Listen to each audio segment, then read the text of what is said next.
Robin couldn't have asked for a better night in Stillwater to get this season started. It's the number 10 team in the country, Oklahoma State, ready to welcome in Tulsa on opening day from Boone Pickens Stadium. And we say welcome inside. Joe Davis, Brady Quinn, Bruce Feldman joins us in just a moment. And it is so good to be back here. Hear the bands playing, hear the stadium roaring as we get ready to get this season started. And Brady, when you think about Oklahoma State, when Mason Rudolph and James Washington announced last December that they were coming back, the Cowboys immediately became a legitimate contender for the playoff with one of the best offenses in the game. And the reason being, he had something to prove, and that's to win a Big 12 title. And it all starts here tonight. He had a phenomenal season last year. When you look at Mason Rudolph, he is your perfect pocket passer. He's tall, he's got a strong arm, he's incredibly accurate, and he's a good decision maker. But really what makes him special is his downfield throwing. He does a good job off of the play action pass of giving the fake and getting his head and eyes back around to set up to make the downfield throw. As you can see, he's got a strong enough arm to put enough trajectory and enough air on the ball to let James Washington and the rest of the wide receivers run to the football to make big plays. And Joe, I got to tell you, he's got plenty of talent. It's James Washington, it's Jalen McCleskey, but really there's 6 other wide receivers that they're going to rotate in. It's an incredible supporting cast. They face a Tulsa team that is no pushover. They won 10 games a season ago, and while we don't know even now who the starting quarterback is going to be, we know Philip Montgomery's the head coach, and his teams always score a lot of points. At Houston, at Baylor, now at Tulsa last year, and here's the other kicker. 4 returning starters on the offensive line and a 1,000-yard rusher, so he's going to have some help, whoever it is. You ready to get this started? Oh, I can't wait. It is Tulsa ready to take the field against Oklahoma State. We've got opening kickoff on the other side of this break.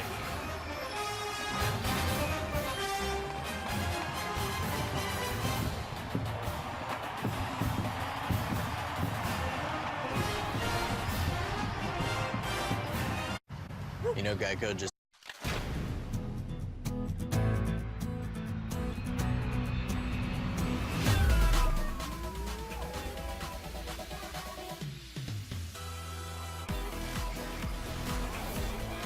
Ready to rock from Stillwater. Joe Davis, Brady Quinn, and down on the field tonight, Bruce Feldman. Joe, James Washington is fast, he is physical, but rival coaches told me the thing that really makes this offense special is the connection that he and Mason Rudolph have. They are always on the same page, and they are really, really good at making adjustments on the fly. Mason told me he knows coverages about as well as I do now. And when I talked to Washington, he said, this is a bond that has grown from the first day I met him on our official visit here. He comes over for barbecue, we watch games together, each day we get closer, and it's a really, really special deal we have. And you can tell when you watch him play. Anytime Mason Rudolph is in trouble, he goes looking for number 28, his big play wide receiver. Tulsa won the toss and deferred, so we get to see Rudolph and Washington and the Cowboys offense right away. Two teams coming off 10-win seasons a year ago. Oklahoma State in the preseason top 10 for just the 3rd time in program history. Legitimate college football playoff aspirations. Tulsa trying to get its first top 25 win since 2010. We're all set. Redford Jones descended away. And off we go from Stillwater. It's a short kick taken by Chris Lacey. And Oklahoma State will start at the 26-yard line. So here he comes, Mason Rudolph. The things I love about him most, he's accurate, in particular down the field like we talked about in the open. He's a good decision maker. Only 4 interceptions last season, and he's a better athlete than you would expect. When you see him get pressure, he can buy time in the pocket. Every once in a while, he's going to hurt you with his legs in the zone read scheme or scrambling with the football. 28 touchdowns to only those 4 interceptions a year ago. The best touchdown to interception ratio in the country. They begin the year with a run for Justice Hill, who was a freshman All-American a season ago, but he's banged out of bounds shy of the line of scrimmage by Craig Seuss. number change for Justice Hill this year. Was number 27, went to number 5, and you're going to see they're going to play that up-tempo offense. It's so tough to defend. First pass play. Rudolph lets it go and has a first down to Chris Lacey. You mentioned it's not just McCleskey and Washington. The list goes on with the targets. They're so deep, they're so fast and talented, and they all have their specific skill sets. On 1st and 10 from the 34. Big hole for Hill this time, and he spins his way for 7. Into the arms of Cooper Edmiston. It'll be 2nd and short. That's what makes Justice Hill so special. He's the complete package. He can make you miss. He's good in pass pro, and he's good catching the football as well. Boy, and they are wasting no time. Lacey can't hang on. It'll be 3rd and short. And we take a look at the keys to the game, sponsored by the Lincoln Continental. For Tulsa, you're playing the number 10 team in the country. Got to play clean. No penalties, turnovers, or missed assignments. And for Oklahoma State, expect the unexpected. And this is a big game for Tulsa on a national stage. They're going to throw in some wrinkles here and there and try to surprise you. Opening drive for the Cowboys, and on 3rd down and 3.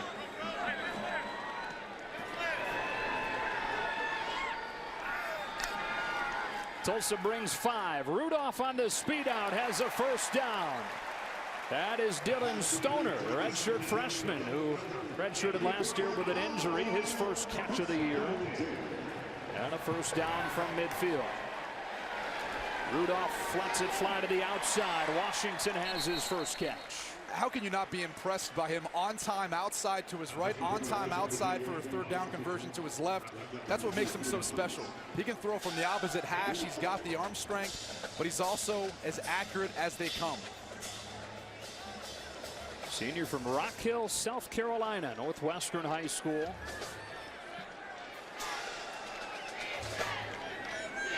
On 2nd and 5 from the 45.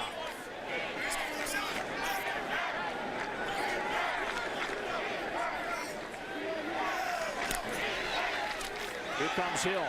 Wrapped up at the line of scrimmage and dropped by Jesse Brubaker, one of the 2 very good defensive ends on this Tulsa defense. Maybe one of the best tandems in the country when you look at their ability to get in the backfield, get tackles for loss, and really sacks.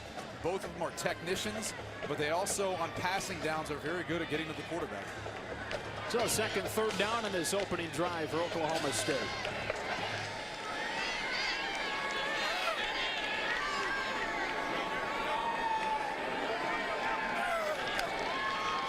Tulsa drops 7.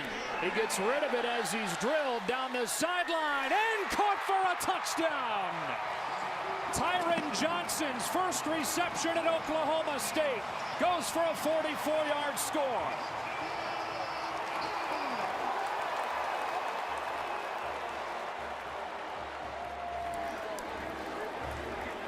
Tyron Johnson can absolutely fly. You saw a little piece of that right there. He's a guy that the coaches talked about, Joe. At the midway point of the season, he may be the wide receiver everyone's talking about with his ability and skill set. Transferred in from LSU. Highly touted recruit there. Redshirted at Oklahoma State last year, and they are fired up about what he can bring them. Take another look. This is just all speed and a well-thrown football by Mason Rudolph with Tyron Johnson making the play. Tulsa will get their shot coming up next.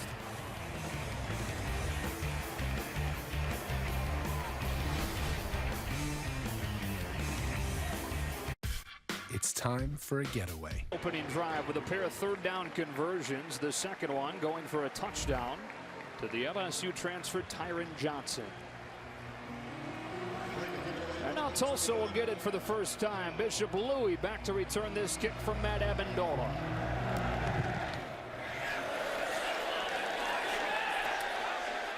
He will take a knee.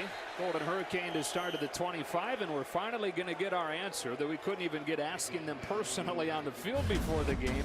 Chad President will take the first snaps at quarterback. And a bit of a change for Tulsa. When you go back to last season, the prolific numbers that they put up with Dane Evans at quarterback, now with the Philadelphia Eagles, it was more of a passing offense, even though they had a couple thousand-yard rushers. Chad President really excels in running the football. He's got some game experience. He's played in 6 games in his career, but not any starting experience. So this is going to be something new for him. That was off the bench as a freshman 2 years ago. They missed all but the opener last year with a leg injury. We expect both will play, but it's Chad President for play number 1. D'Angelo Brewer. A penetration coming from DeQuinton Osborne. It's a short gain. It's second down, and here's Bruce. Joe, Chad President was a former 4-star recruit who was actually committed to Baylor when Philip Montgomery was a coach there.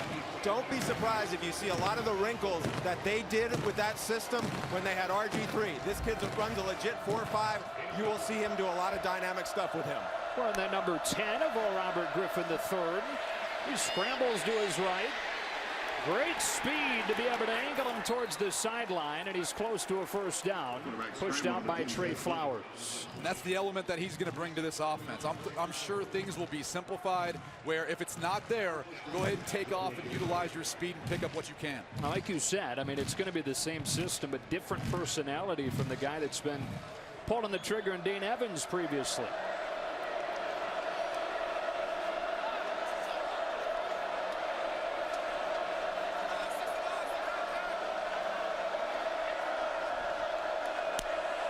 From the 36-yard line, here's Brewer again. Ran for more than 1,400 yards a season ago and was second in the conference.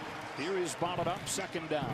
Number 7, Ramon Richards, coming in there laying a hit. He's a guy who's transitioned from cornerback to now playing safety for Oklahoma State. And part of the reason why they like putting him there is he's so aggressive when he comes up to make tackles in the run game. Yeah, we know about the offense for Oklahoma State, but a big question, how good is this defense going to be? 6 new starters, including a pair of new corners facing a high-powered offense tonight. High throw pulled down, nowhere for Keenan Johnson to go. There is Ramon Richards, and it's 3rd and long. The senior out of San Antonio, Texas, it's his instincts. I mean, that's where they felt like they could put him at cornerback and move him to safety, because he's got such good eye discipline, and he's got the ability to be able to read quarterbacks and break on route concepts or break on the football and make tackles in space. 3rd down, 16.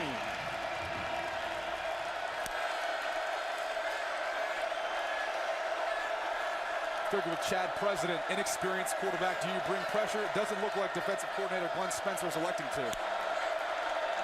They bring 5. President steps up and takes off. Needs the 46, and he's close. They spot him a yard short. It's 4th and 1. And that's what you worry about. They ended up bringing a cross dog linebacker blitz. And what happened was it created a running lane for Chad President. It looks like he almost got to the first down. And appears they're going to go for it. Love it. Huh? Why not? National stage, first game of the season. What do you have to lose if you're Tulsa?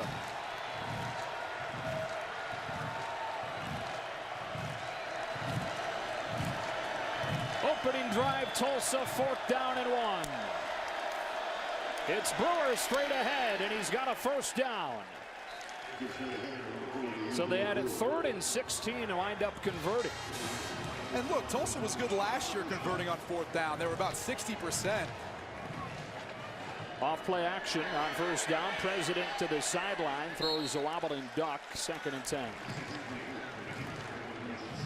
So we've talked about it off of the top, but no matter who the quarterback's been, when Philip Montgomery's been in charge, they've been prolific. And he brings those wrinkles and that spread formations that you typically see at Baylor and some of the other schools in the Big 12. Forces defenders have to play in space, helps clear up the box count for their offensive line. Brewer on 2nd down, nothing doing. Jordan Brailford is part of this very deep defensive front for Oklahoma State. Makes it 3rd down and 8 or 9. This is where Oklahoma State really would like to excel this year, is put teams in 3rd and long. Last year, they kind of played more of a bend but don't break defense, really played good red zone defense when teams got there, but they need to do a better job if they want to win the Big 12 of getting off the field on 3rd down.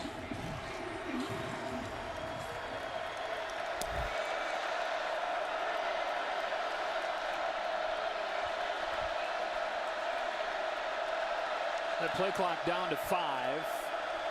And they need to burn a timeout here.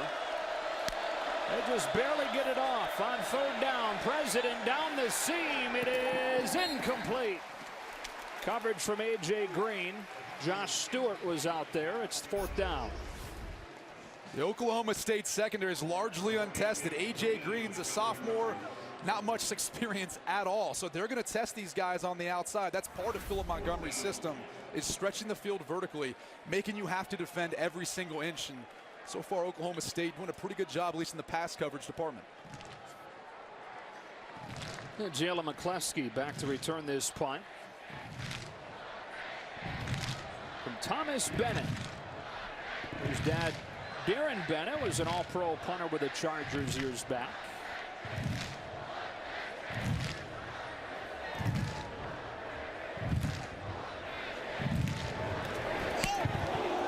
Off the side of his foot and out of bounds inside the 20.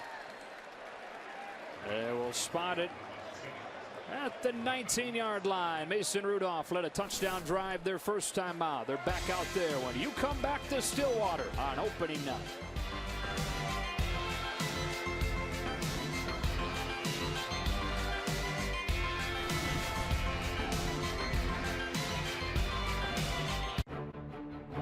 What if we could stream? Ready to take the ball again, up 7-0, and we've got our rules experts back in Los Angeles. I don't know what it is. Mike looks a little bit older this year. Is it maybe Dean Blandino, the former senior VP of officiating, now joining Mike?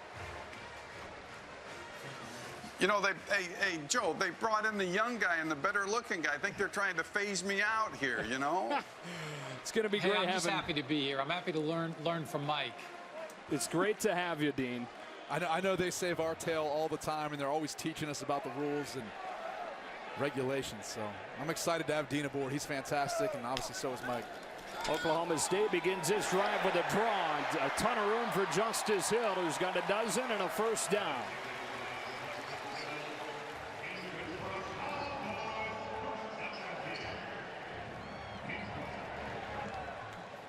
From the 31, off play action on the slant, James Washington. Another first down to the 47. And that's what makes this offense so dangerous, is the play action pass game. Once they get a run going, then the defense has to respect that. And the second that you make that little fake, it pulls up the coverage and leaves you a bigger window. Washington again. This time he gets only 2. Craig Suits over to bump him out. Second down. Seeing a much more controlled passing offense. Years past, you used to see 2 tight ends in the backfield, those cowboy tight ends that Mike Gundy likes to use. This year, it looks like it's only going to be number 41, Britton Abbott, who just left the field. But many more 4 wide receiver sets, and it's because they're so deep and all these guys are so talented.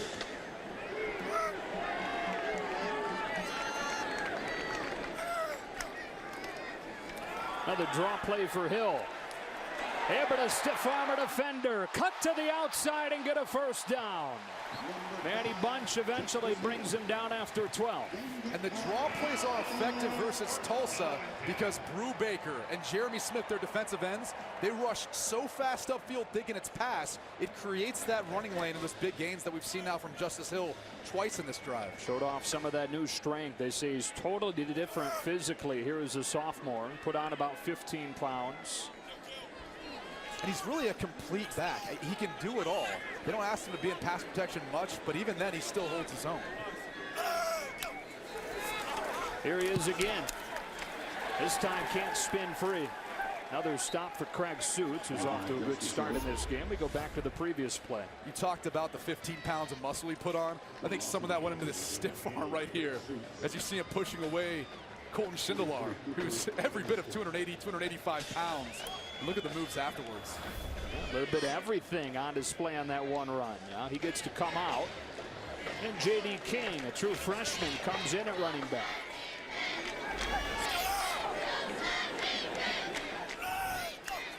On second and long. Rudolph well protected from a clean pocket. End zone Washington. Touchdown.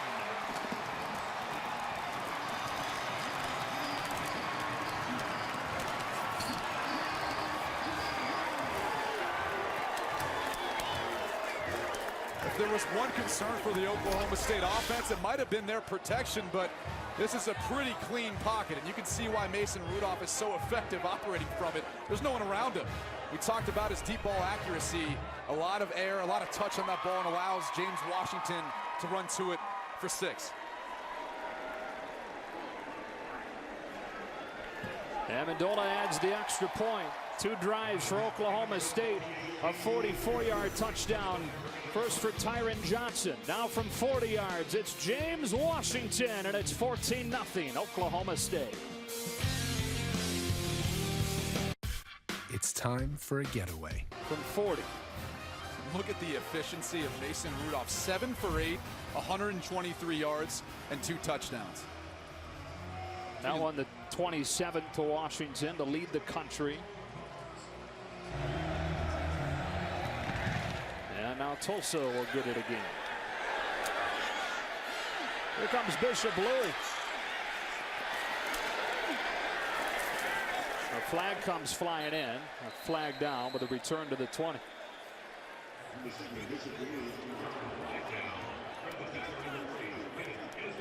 Referee tonight is Dan Romeo. During the return of the kick, illegal block in the back. Receiving team, number 59. Half the distance to the goal. First down. Take a look back at that touchdown pass from Rudolph. And it was really the route concept that got James Washington open. Well, besides his speed, but if you freeze it right here. This is number 13, Jordan Mitchell. He gets eaten up by Jalen McCleskey in the slot. And because the cornerback, Kerwin Thomas, has outside leverage, that post route is easy. James Washington with that speed and a cornerback with outside leverage, he can break to the inside of the field where Mason Rudolph can lay it up for a touchdown. And it has looked easy. You mentioned Rudolph's numbers so far. 7 for 8 for 123 and 2 touchdowns. And we're just at the midway point of this first quarter. What's interesting, we're seeing Chad President again. Maybe Philip Montgomery felt like he did enough in that first drive where he's not going to rotate Luke Skipper in.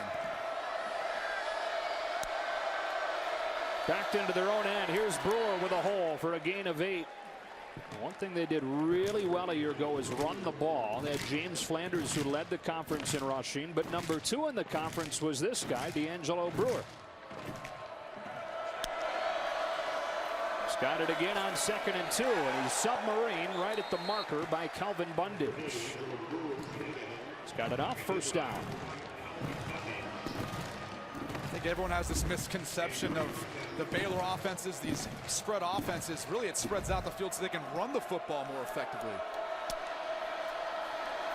First pass of the drive knocked down. Terrell Owens got his hand on it. 2nd and 10.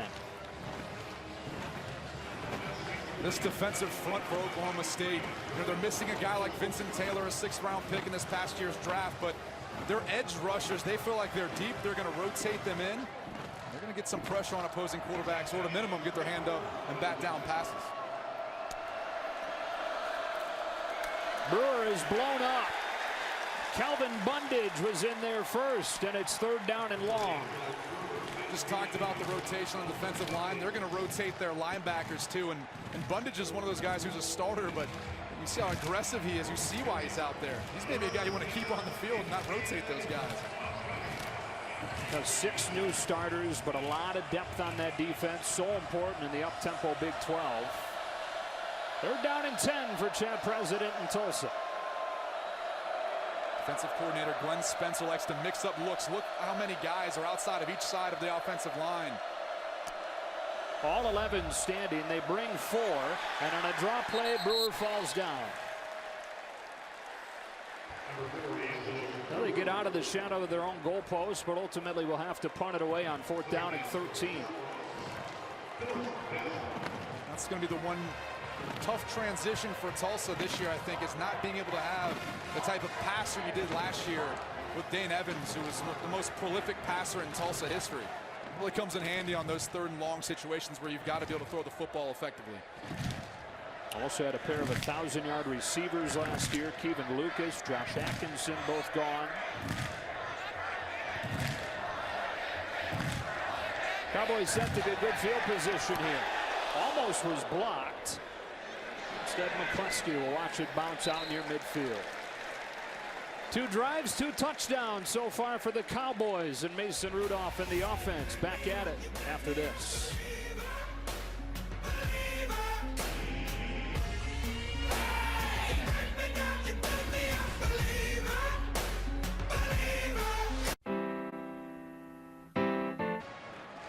Latest check, J.J. Watt had raised $10 million $1 million donation from Ellen DeGeneres. That one flutters out there. It finds Marcel Aitman, who stiff arms his way inside the 5. It winds up being a 49-yard completion, but it was very nearly headed the other way. This was almost 6 points the other way. Look down at the bottom of your screen. You'll see number 3, Marcel Aitman, waiting on the football. That was almost a disaster. And one play later, Justice Hill is in the end zone for a touchdown. Potentially game-changing play, and that Kerwin Thomas is unable to step in front of that. And it's so tough defensively to have a play that almost turns into a big play for your team, then end up being a big play for Oklahoma State, to then get back lined up and be able to put on a goal line stand. It's a roller coaster of emotions. Ooh, didn't take long.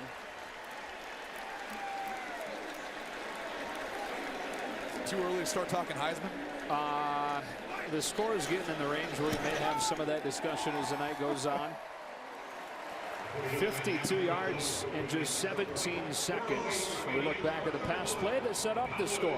Well, it looks like Oklahoma State is picking on number 2, Kerwin Thomas, as you kind of see him at the bottom of the screen.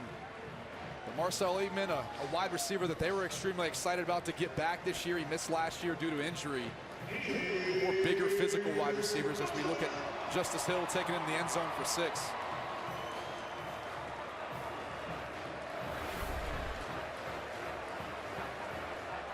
So the Cowboys could not have gotten off to a better start here in the season opener for Mike Gundy.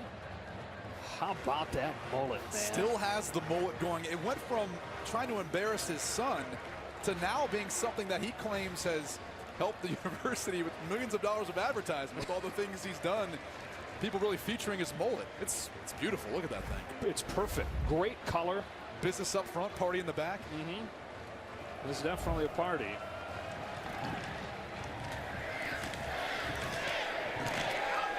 Bishop Louis, third return of the day already, gets popped. Kirk Tucker with a special teams tackle. So 2 possessions for Chad President go nowhere, and Luke Skipper, the freshman, gets his first opportunity. 3-year starter in high school. He was the district player of the year down in Forney, Texas. Had a big spring game earlier this year. Couple touchdown passes, 173 yards. I think that's where some of the hype or momentum built for Luke Skipper, maybe being able to compete with Chad President, who was highly touted recruit coming in, as Bruce mentioned earlier. 4-star recruit at quarterback, but now Luke Skipper gets his shot. With Corey Taylor in the game at running back for the first time. His drive begins with a Taylor run and nowhere to go. So what's this like, being a young quarterback, getting ready to come in and make your college debut? Usually they're just trying to tell you to stay calm and do your job. Don't worry about everyone else's, because you're the guy communicating it to everyone else out there. But just do what you have to do first and execute. On second down, another run play. It's Taylor again for a gain of 3. And a stop made by DeQuinton Osborne and Kevin Henry, third down. This is really, as a young quarterback, where you're tested. Third down, where you're still in an area where you could possibly run the football. These are usually passing downs. And the defense knows it.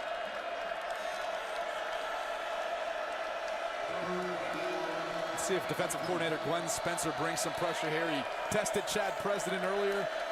Let's see if he tests the Skipper. Instead, he has Skipper staring into 8 men in coverage, and underneath he finds Justin Hobbs. It'll depend on the spot, as Madre Harper was all over him. They do give him enough. His first throw as a collegiate is a first down completion. Justin Hobbs is the wide receiver that I think Philip Montgomery was really hoping would take that next step. He's got the size. He's 6'4", 220 pounds. So they really feel like he can be an impact player. Just needs to be more consistent.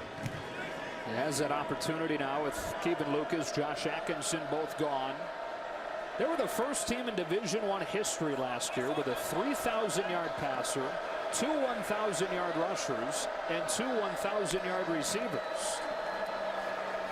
Skipper well protected. Time to scan the field. He decides to take off and gets a short gain. Trey Flowers and Kevin Henry combined to tackle him. Thought he had a couple wide receivers open early out of their break, but that's the hard thing about when you have a quarterback competition is neither quarterback gets the amount of reps that you need to develop that chemistry and the ability to anticipate when your wide receivers come out of their breaks. It's something that's going to be a learning process for whoever takes over as the starting quarterback for the rest of the year. On 2nd and 8, it's Taylor. And he's hit at the line of scrimmage, nowhere to go. Chauncey Kem with a tackle, 3rd down. Oklahoma State continues to rotate in offensive or defensive linemen up front.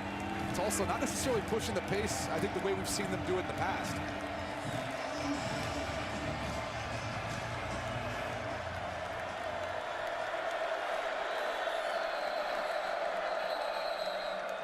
And a timeout taken by Oklahoma State. First charge timeout, Oklahoma State.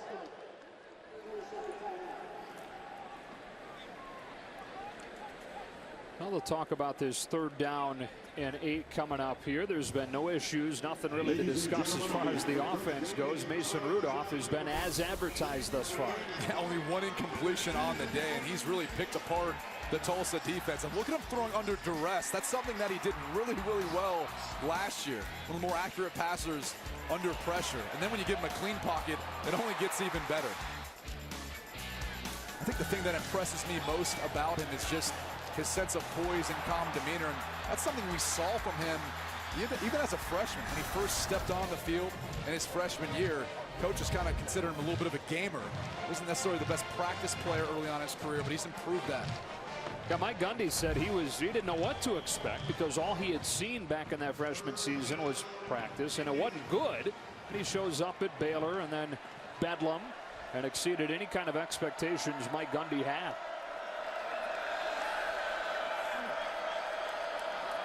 Out of the timeout, 3rd and 8. They rush 4. Skipper has time. Coverage downfield, forces him to tuck it. He gets only a yard and it pops out, but they say that he's down. It was marked down, but it's 4th down. A lot of first-time starters for the Oklahoma State defense at the cornerback and nickel back positions, but just look at the top of your screen. There's no one running away from anyone. I mean, it is blanket coverage. Really credit this youthful secondary for Oklahoma State. That was kind of the question mark coming into the season as we take a look at Luke Skipper, clearly down before the ball came out. But that was one of the question marks, was whether or not this defense would be able to match what the offense means to this team. And that's one that can win a Big 12 championship. Can the defense keep up? Low snap picked up and sent away by Thomas Bennett. Taylor McCleskey will have a chance from the 15. He gets around the edge and now reverses field. McCleskey hits the seam, stays on his feet, and pulled down from behind, and it might have been a lot of room ahead had the stop not been made. Well, coming up on Saturday, a full slate of college football on FS1 and Fox. Tom Herman makes his head coaching debut for Texas as they bring in Maryland. And then UTEP and Lincoln Riley's Oklahoma Sooners before Purdue and the reigning Heisman winner Lamar Jackson finish off the day on Fox. Can't wait to see what Tom Herman's going to do with that Texas bunch. I mean, those guys are extremely talented and played a lot of football now. They should be maturing into being able to be a more effective team in the Big 12. Tulsa has had nothing to stand in the way of Oklahoma State so far. This drive starts with a draw play. J.D. King's first career carry goes for 2. They've got Justice Hill, and then they've got 4 freshmen that they plan to rotate in to give him rest. That's really because junior Jeff Carr decided to transfer. So left him with all freshman running backs sitting behind Justice Hill, but something Oklahoma State's done before. Stoner off of the bubble screen, fights his way to the 34. And brings his first quarter to a close. Mason Rudolph 9 of 10 for 178 in the first quarter alone. It is all Oklahoma State. The number 10 Cowboys with a 21-0 lead after 1.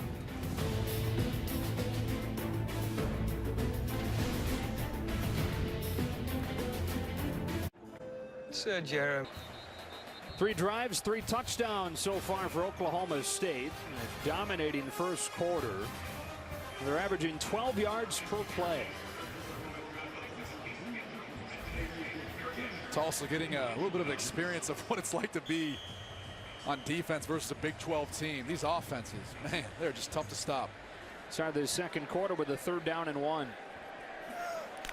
Justice Hill back in the game. Rudolph pulls it, and he will run for a 1st down to safety on a gain of 3. And that's the element that you see every once in a while. It's critical situations like 3rd down and then down in the red zone, but a better athlete than people give him credit. That's also what I think makes him so good as a college quarterback. He's still being mobile enough to hurt teams with his legs, but so lethal from the pocket with his arm.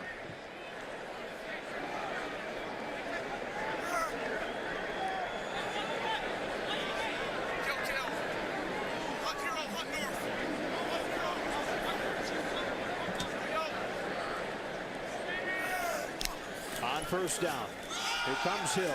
Has room off the right side and takes McKinney for a ride and a 1st down with a little bit different look out there for Oklahoma State on that play. They're changing different personnels with each drive, utilizing 4 wide receivers earlier. Now they're back into their 2 tight end sets. Number 41, Britton Abbott. Number 42, Sione Fine Fauko. Close. I'm surprised he even tried. Fine Fayuiaki. Does that sound right? I wasn't even close on that. Together we got there. On the 49-yard line, 1st and 10. Here comes a trick play. James Washington has Rudolph as one of his blockers. Tulsa does a nice job to shut it down as Kerwin Thomas stayed home. This is the part of the field where offensive coordinator Mike Yursich likes to mix in these sorts of plays, reverses, double passes. Feels pretty confident in the middle of the field, and anytime the ball's in James Washington's hands. You saw a block laid by number 3, Marcel Aitman. That's one of the things that you really come to appreciate about the wide receivers for Oklahoma State. They don't just catch the football and run after the catch. They block for each other, and they block for the running backs.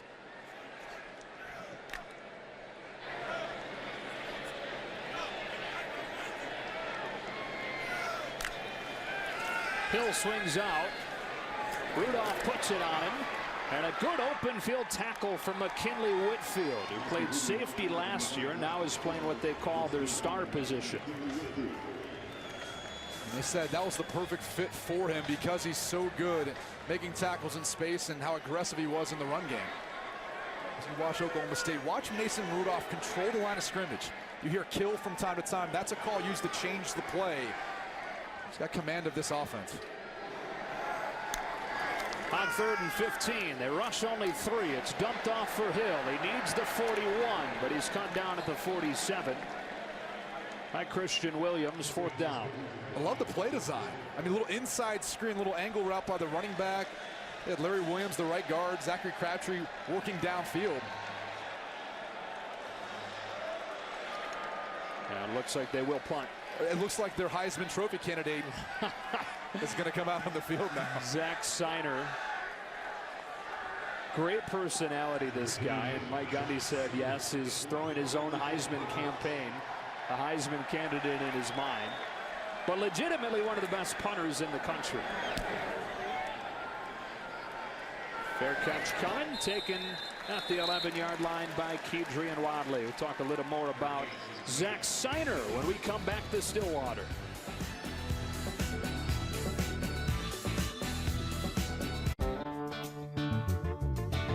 What do you think, Bruce? Guys, never mind James Washington or Mason Rudolph. Zach Seiner's done a pretty good job of building his own Heisman campaign. He went down to Big 12 Media Days last month. He was sporting that fierce Fu Manchu and passing out Seiner for Heisman pamphlets, and he's even got a website. That is awesome. Hey, one other thing also. I said, what's your degree going to be in? He goes, marketing. Shocker. Love it. Real life experience. Luke Skipper's second drive after Chad President handled the first 2. Redshirt freshman from Forney, Texas, off play action, wants to go deep. Justin Hobbs at midfield, can't pull it in, but a flag down. A little tugging going on with Madre Harper on the outside, and one of the things as a inexperienced cornerback where they want to test you, some double moves, and that's what that was there with Justin Hobbs. Pass interference, defense, number 25, 15-yard penalty, automatic, 1st down. And watch at the top of your screen, he kind of cuts inward almost like he's running a post, then he hits the seam and goes vertical. Those are the sort of catches that I think Philip Montgomery's really hoping that Justin Hobbs can bring in. It's obviously tough with a defender holding your arm. He's got a lot of confidence in Hobbs, and that was a guy he talked a lot about during our production meeting. He's the guy now with the departures of their top 2 receivers last year. Here's Keenan Johnson trying to get away. Ramon Richards brings him down after 4, 2nd and 6. I think that's the toughest part when you have a system that you utilize and you've seen players have success. You got to have faith that guys are going to step into those positions and really step up when the lights turn on. Brewer got drilled by Chad Whitener. All Big 12 linebacker. Stops him on a gain of 2. It'll be 3rd and 4. Guy's a tackling machine. He's every bit of 245 pounds. 6 feet tall. And you got to love the fact that he's kind of got that neck roll. It's that old school linebacker look. Reminds me of Brian Bosworth. Now we just need him to roll the shirt up some, show the abs. To really throw it back, Chad.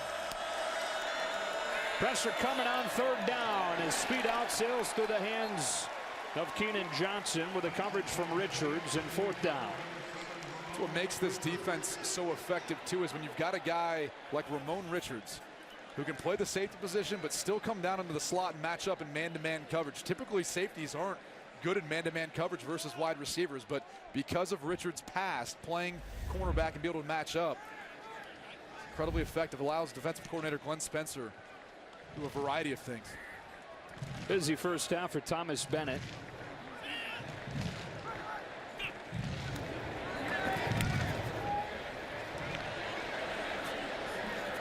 McCluskey will let it bounce and now run it down inside his own 5. He is dropped.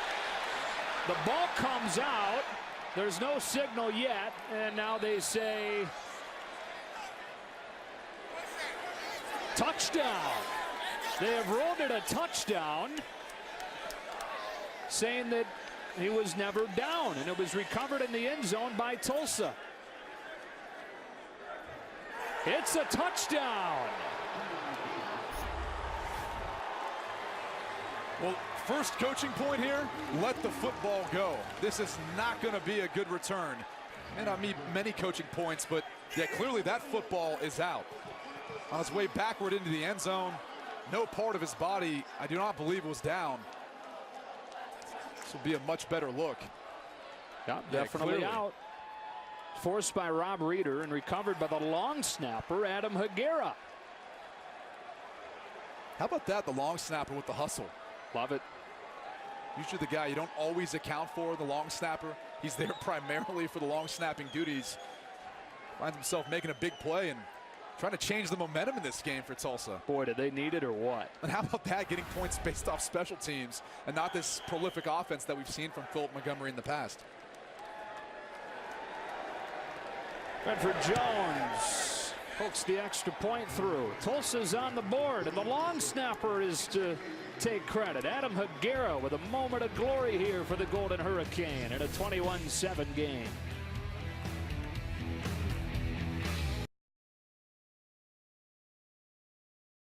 The ball was out. I guess the only question was his forward progress stopped?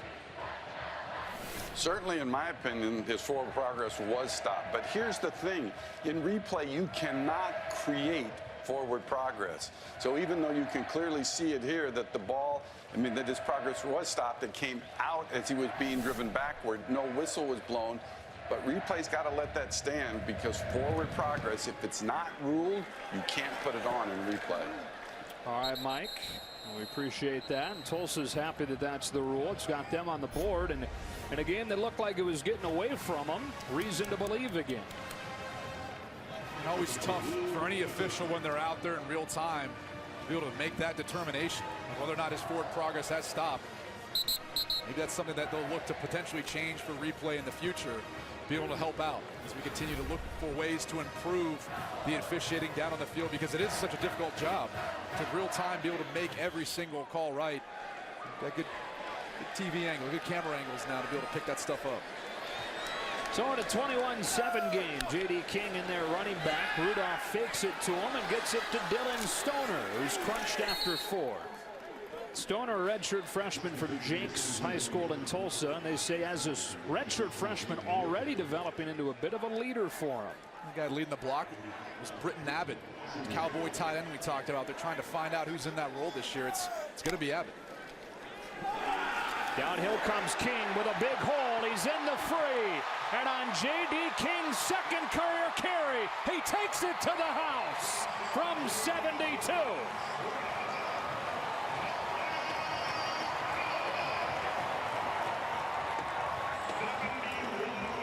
And because of the quick screen to the outside on the last play by Dylan Stoner, look at all that room in the middle of the defense.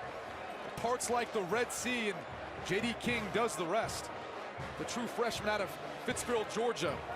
Like to Mike Gundy, he said he played a lot of good football down there in Georgia. He felt very confident in his ability as a true freshman, much like Justice Hill a year ago, to be able to come in and give us some meaningful reps. That was a pretty meaningful rep there. I'd say so. And Amendola makes it 28-7. So much for any momentum that Tulsa developed from getting that fumble in the end zone. J.D. King, the third touchdown of the day from Oklahoma State of at least 40 yards. How about this offense? It's true. Fans are craving Dr. Pepper.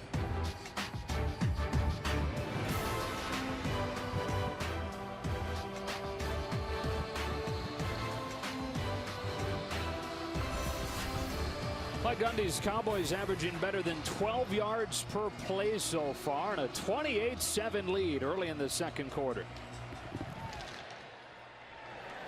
Lone touchdown for Tulsa came on special teams and a fumble recovery. We'll start this drive from the 25.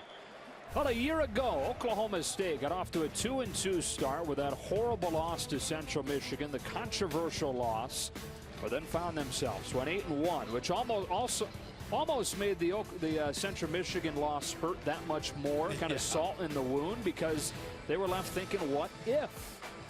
And I think every year you always have to find your identity as a team. Even when you have continuity and players coming back, you're always adding in new pieces. There's always guys who depart. You kind of have to change your scheme to fit the personnel that you have. And that's why I think in this game, what we've seen more, at least offensively, even with all the guys returning, is more full wide receiver sets. Kind of spreading it out a little bit more. Something that was a little different with more two tight end sets last year.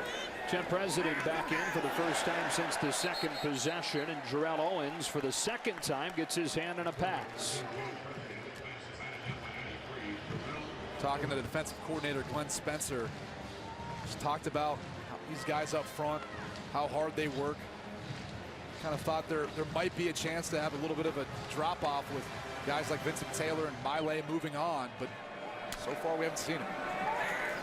Into the short side, right on the numbers for Hobbs. And he charges forward for 7 or 8. It'll be 3rd and short. Glenn Spencer's up there. 10th year in the program, 5th year as the DC.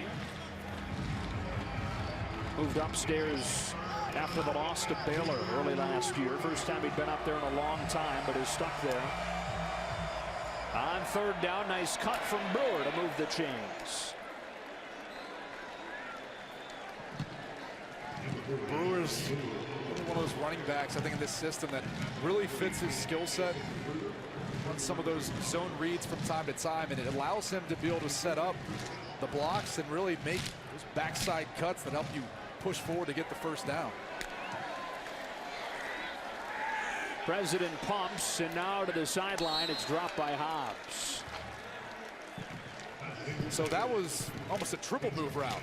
Kind of hesitated, almost like he was going to run a hitch, and then pushed forward, and then came back almost like it was a stop route. I mean, they're really trying to play games with these young cornerbacks for Oklahoma State, in particular A.J. Green on that last play. Seems like they're doing a pretty good job so far, though. Green and Williams and these young DBs. Well, Hobbs fell down a little bit, too. He had a second cut, so yeah, he got a little help.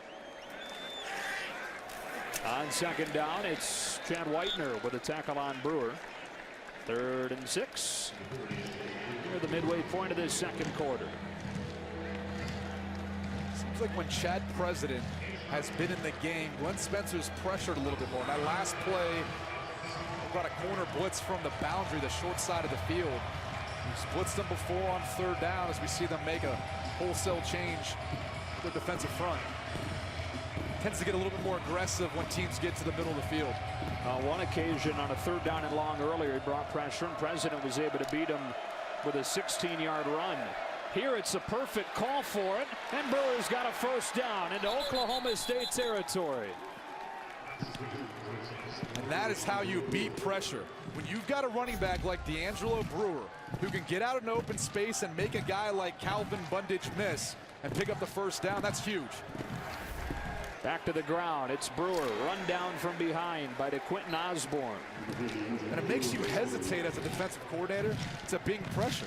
When you've got a quarterback in there who can see it and who can execute and pick up the 1st down.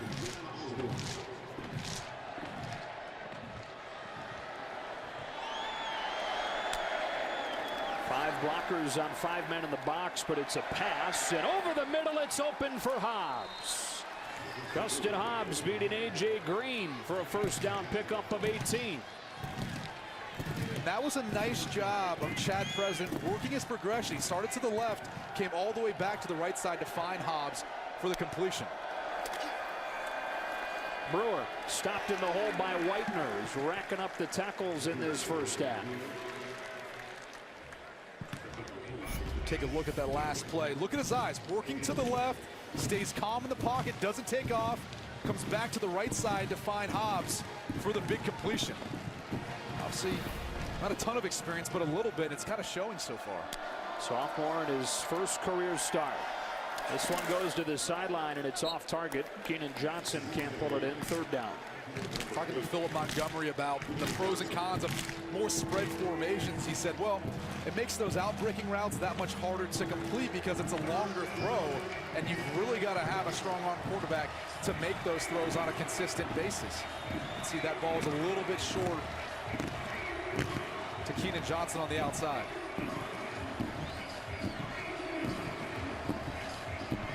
Play hockey line changes with this Oklahoma State defense right now.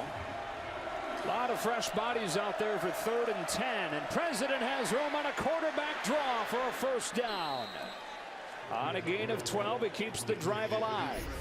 Well, that'll make you honest. I mean, look at the pressure coming off the left side of your screen from Oklahoma State. It creates that opening for Chad President. Well, Philip Montgomery is very familiar with Glenn Spencer and his pressures in that from his time at Baylor.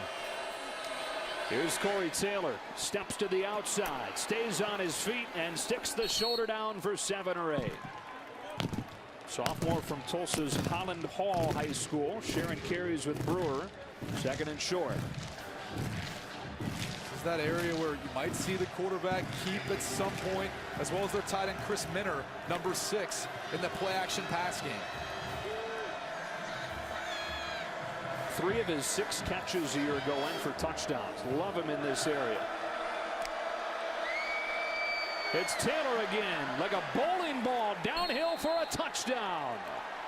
Impressive response for the Golden Hurricane to get back to within 2 scores. Confidence. This team just needed some confidence, and it actually came via a special teams play to start getting them that momentum to get back into the game. As you watch Corey Taylor really just push with that surge from his offensive line, but just gets his shoulders low and drives into the end zone for the score.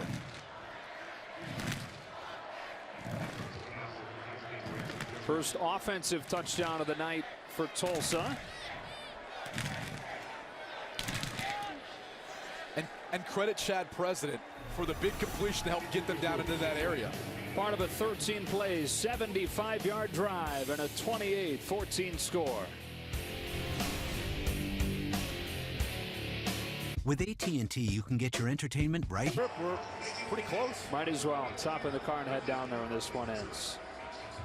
Redford Jones to kick it after the first offensive touchdown of the night for Tulsa. A short kick. Tyron Johnson takes it from the 4. And Johnson, who already has a receiving touchdown in his first game as a Cowboy, now has a solid return to the 33. So in a 28-14 game, Oklahoma State's offense back out, and this Tulsa defense with a stop can really start feeling good about where they're at going into the break. Well, it starts on having better success on first down if you're Tulsa's defense, because they have not been able to stop the Oklahoma State offense at all tonight, with the exception of maybe one drive. But even then, they are struggling to get stops on first and second down, which puts Oklahoma State in third and management. Already 308 yards against them, more than 12 yards per play. One of the best offenses in the country figured coming in, and they've not disappointed over the first half. Got one-on-one with James Washington to the wide side of the field. Instead, they run in that direction, and Hill gets just a yard. Colton Schindler with a stop. 2nd and 9. Oklahoma State offensive line not getting a ton of push. The Tulsa defensive line kind of holding their own. Hill again. This time a little bit of a hole opens, and he pops through it for 7. So it'll be 3rd and short.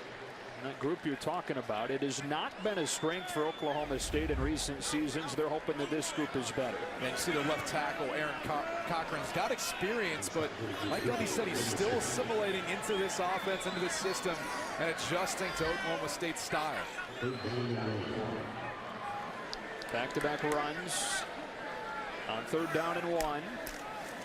They'll run it again with Hill. He's got the edge. He's got a 1st down and more, and Justice Hill is inside the 30.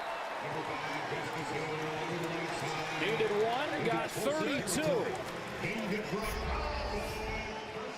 Watch the right of your screen. Look at all the running room. And that was really started by the right side of the offensive line. Right guard Larry Williams, right tackle Zachary Crabtree. Those guys helped set the edge and really paved the way for Justice Hill in the big game.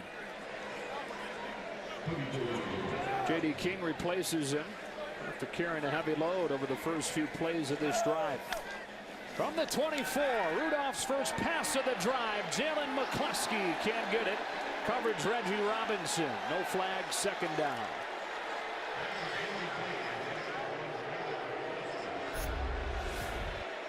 Let's take a look. Reggie Robinson, what defensive coordinator Bill Young thinks is their best cornerback. He turns back to look for the football and make a play on it. And I know there's a lot of contact, but I think had he not looked back, maybe there's a flag. Because he did, I think that's why maybe the official didn't. Robinson, a guy they think has a lot of upside. Sophomore from Texas. Byron Johnson swings out. In open space, this is where he is deadly. He's got blockers in front. Mason Rudolph gives him one for a 1st down. Kind of gave him I don't know who got the better of that block. It looked like Jordan Mitchell kind of took out Mason Rudolph as opposed to Mason Rudolph taking him out. Check out number 2 right here. Jordan Mitchell chopping down the quarterback. Come on, man. Got the job done, though. Eliminated a defender. Into the short side.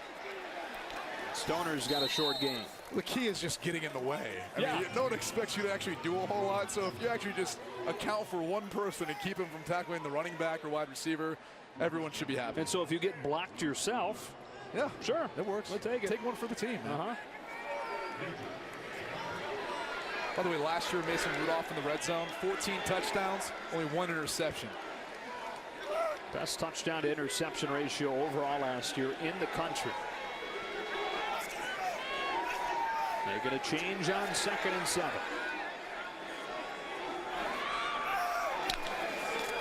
Calls a run play for King. J.B. King sticks his nose down, 3rd down.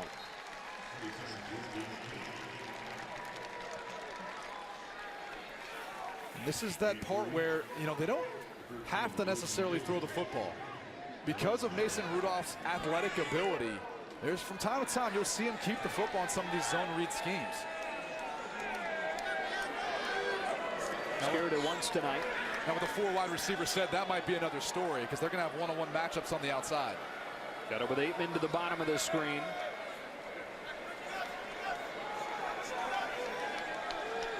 Again, the call comes from Rudolph. On 3rd down, it's back shoulder. Marcel Aitman has it knocked away by Reggie Robinson. And that's just great coverage by Reggie Robinson. Here's the matchup that Mason Rudolph wanted. Elected for the back shoulder fade. Even though Aitman beat his man, Typically, you'd like to throw it to the back pylon, but good ball placement by Mason Rudolph. You'd like to see Aitman be able to bring that in. But kudos to Reggie Robinson. Good play. And so Matt Amendola out for the field goal, replacing the all-time leading scorer here at Oklahoma State, Ben Grogan.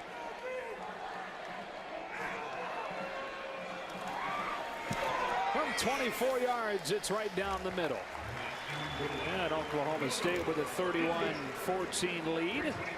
Losing Mike Gundy and his wonderful mullet, one of the greatest, I think, in sports history. You'd have to consider it up there, and especially in the Big 12. There's been some other names. But across all of sports, how about Jaromir Jagr's mullet in the middle? What's your favorite of this group? I mean, because we're here in Stillwater, maybe Brian Bosworth. I mean, I would say went along with it. I would say you don't go with that one since we're in Stillwater. They're not going to like that. Yeah, good point. Good point. But just keep it within the Big 12. But sure. Look at Andre Agassi. Even in tennis, more of a proper sport.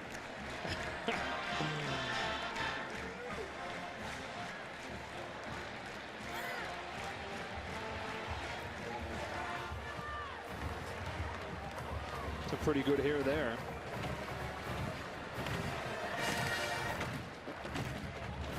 It's a lot of good hair here. Brought a good lettuce.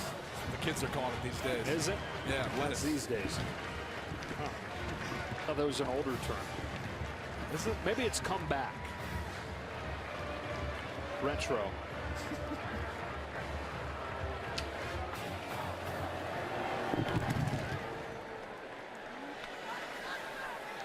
That is a touchback. Oh, what? Yours is sweet. Mine just looks like I got out of bed and haven't got a haircut in a while. I actually think that might be my real hair. I don't think there's any editing done to that. You went there at one point. Yeah, I mean, I did have my hair a little bit longer in the back. Draft day. Looked like a flow bucket, but I think it ended up coming out more like a mullet sometimes. Bruce could pull it off. He's got the attitude for it, I think. I think he actually did once have a mullet. I don't know if that was the exact photo, but at one point Bruce Feldman had a mullet. And, you know. Hey, fellas, unlike you guys, I'm in my 40s. You didn't need Photoshop. You could have just looked for my high school yearbook picture. And fit in just fine, right? You wouldn't have stood out. We wouldn't have done any kind of piece on you.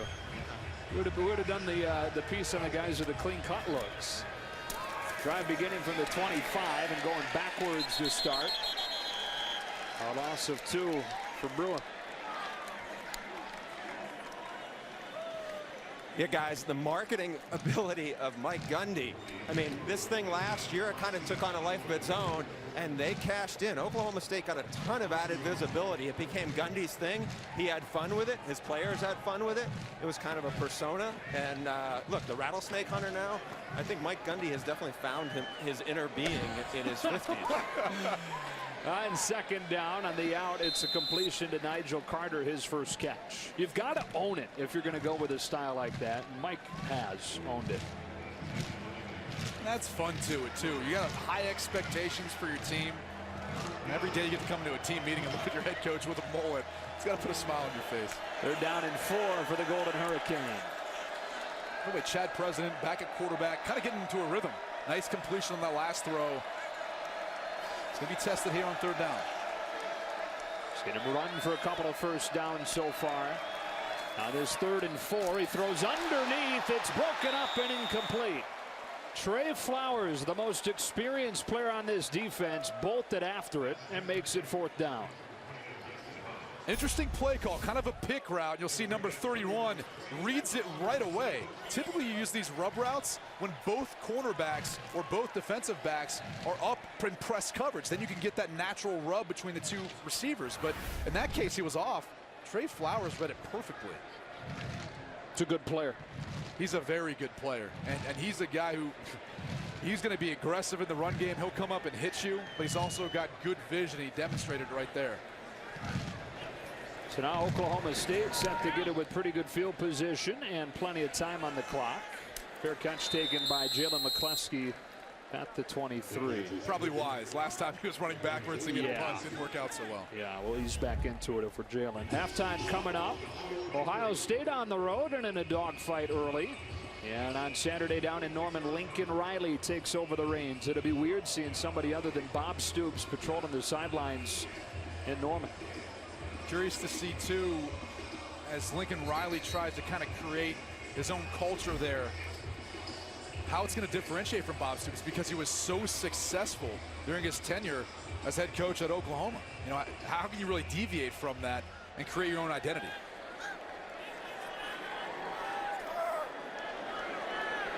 Well, 2:14 left and 2 timeouts for this offense. He boots, he sets, he throws for Washington, who makes the adjustment, and goodbye. Touchdown, Oklahoma State. 77 yards as this big play show continues.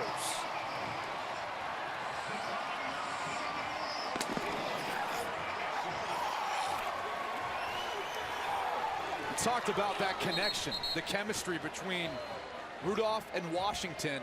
In that case, Washington had his back, because that was not a very well thrown football. Underthrown, but obviously with enough air. And because Washington beat Reggie Robinson so bad, he had the opportunity to come back and catch the football. The 4th touchdown of at least 40 yards in this first half, the 2nd of at least 70.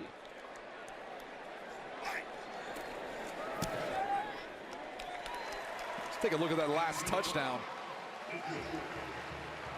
There's really not a whole lot you can say besides the fact that James Washington has a ton of speed, but Mason Rudolph, he gets a good fake, gets his eyes around, and he tries to throw it down there as far as he can.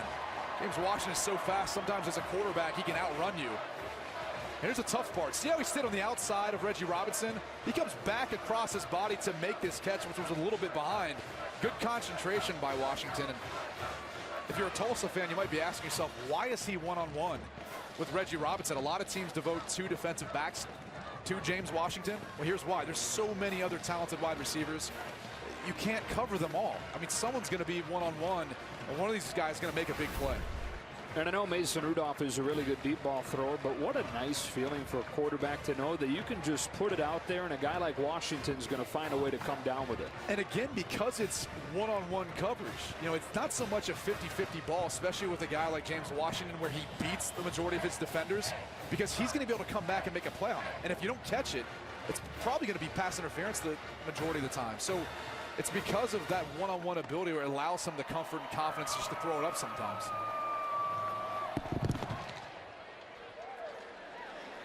So 10 quick ones for Oklahoma State. And a touchback here. We check in again with Bruce. Joe, you guys are talking about 50-50 balls. I asked Mason Rudolph about that, and he said, we call them 70-30 balls because the ball skills James Washington and these guys have, it's something we work on every day. And basically the attitude is, we're better than you. I don't care what coverage you guys are in, press, cover one, it doesn't matter. We're going to make you pay. This is an incredible athlete, not just a football player, but a guy that did everything in high school. He won a state championship in basketball. He ran track and field. State quarterfinalist in tennis. Played a year of baseball, and he said he would have golfed if the schedule allowed. You don't hear a lot of football guys playing tennis. I think Josh Rosen's the only other football player I've heard of really playing a lot of tennis. President begins this drive with a shot to Hobbs, and he's got close to a first down. That was his mom's sport. James Washington was really good in high school, and she talked him into it. And he said that he was happy that he did play tennis because there were some transferable skills to football. Brewer for a first down up to the 44.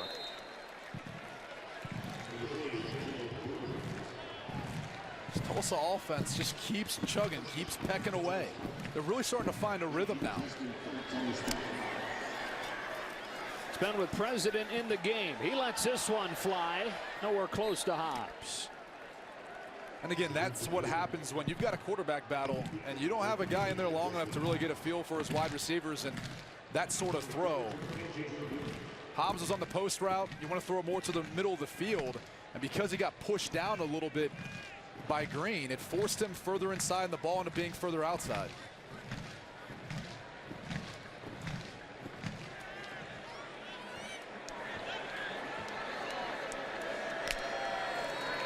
On 2nd and 10, pressure coming. He's able to get rid of it. A little bit dangerously fluttering out there. Kenneth Edison Magruder brought the heat. The defensive coordinator, Glenn Spencer, he likes to heat it up on this mid part of the field. You'll see the pressure coming from the left side. And he wants to get the ball to Brewer quickly in the flat. They're trying to set up a screen. And that's your job as a quarterback, to get rid of the football. You cannot take a sack, cannot take a negative play.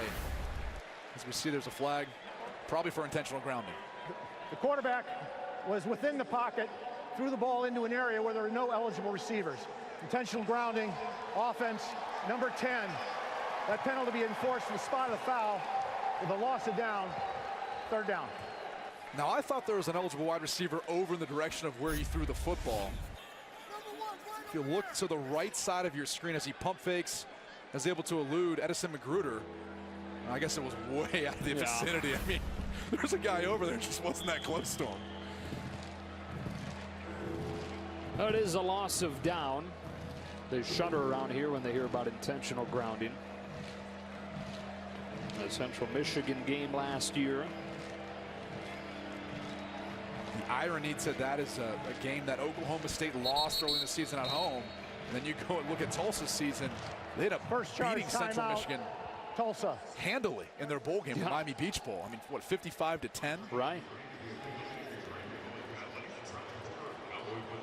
Tulsa takes a timeout. It's first of the half with 1:22. You know, there's been so much talk about that Central Michigan loss last year, and the more they won and kept on winning, the more that this was coming up. But Mason Rudolph called for intentional grounding on 4th down as they tried to finish off a lead on Central Michigan. But an untimed down given to the Chippewas, and Cooper Rush hit Corey Willis. Found his way into the end zone. But that untimed down, by the rule book, even though it seems like it should have happened, by the rule book, it shouldn't have. And that's something that I think they should look at in the future, because you shouldn't be able to run an illegal play and be able to end the football game. But that's not the rule. So Oklahoma State should have been awarded the win there, because, again, time should have ran out, and that should have been over before Central Michigan ever had a chance to throw up a Hail Mary. Now, the other thing that you could have done is just run a legal play. Either put a wide receiver out there so you're throwing it over his head and a waste of time, or you roll your quarterback outside the pocket. So as much as you would want to see that rule changed, you also just need to run a legal play. 3rd down 21, and an opportunity here for Oklahoma State to get it back and add on to this big lead. It's a draw, and won't even get back to the line of scrimmage. Darian Daniels was in there for the tackle on Brewer. And Oklahoma State burns a timeout with 1:15.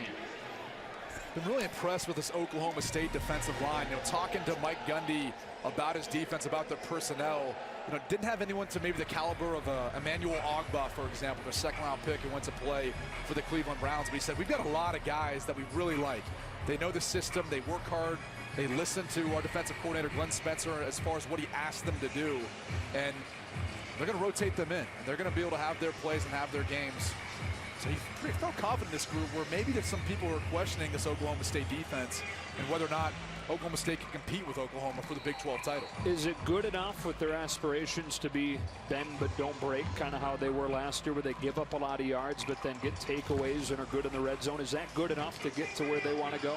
I think if their offense is going to be as prolific as it appears to be early on this season, I think you can get away with that. But ultimately, I think the goal for Oklahoma State isn't just the Big 12. It's trying to get to the college football playoff. If you want to play in the playoff, you've got to be able to play on both sides of the football.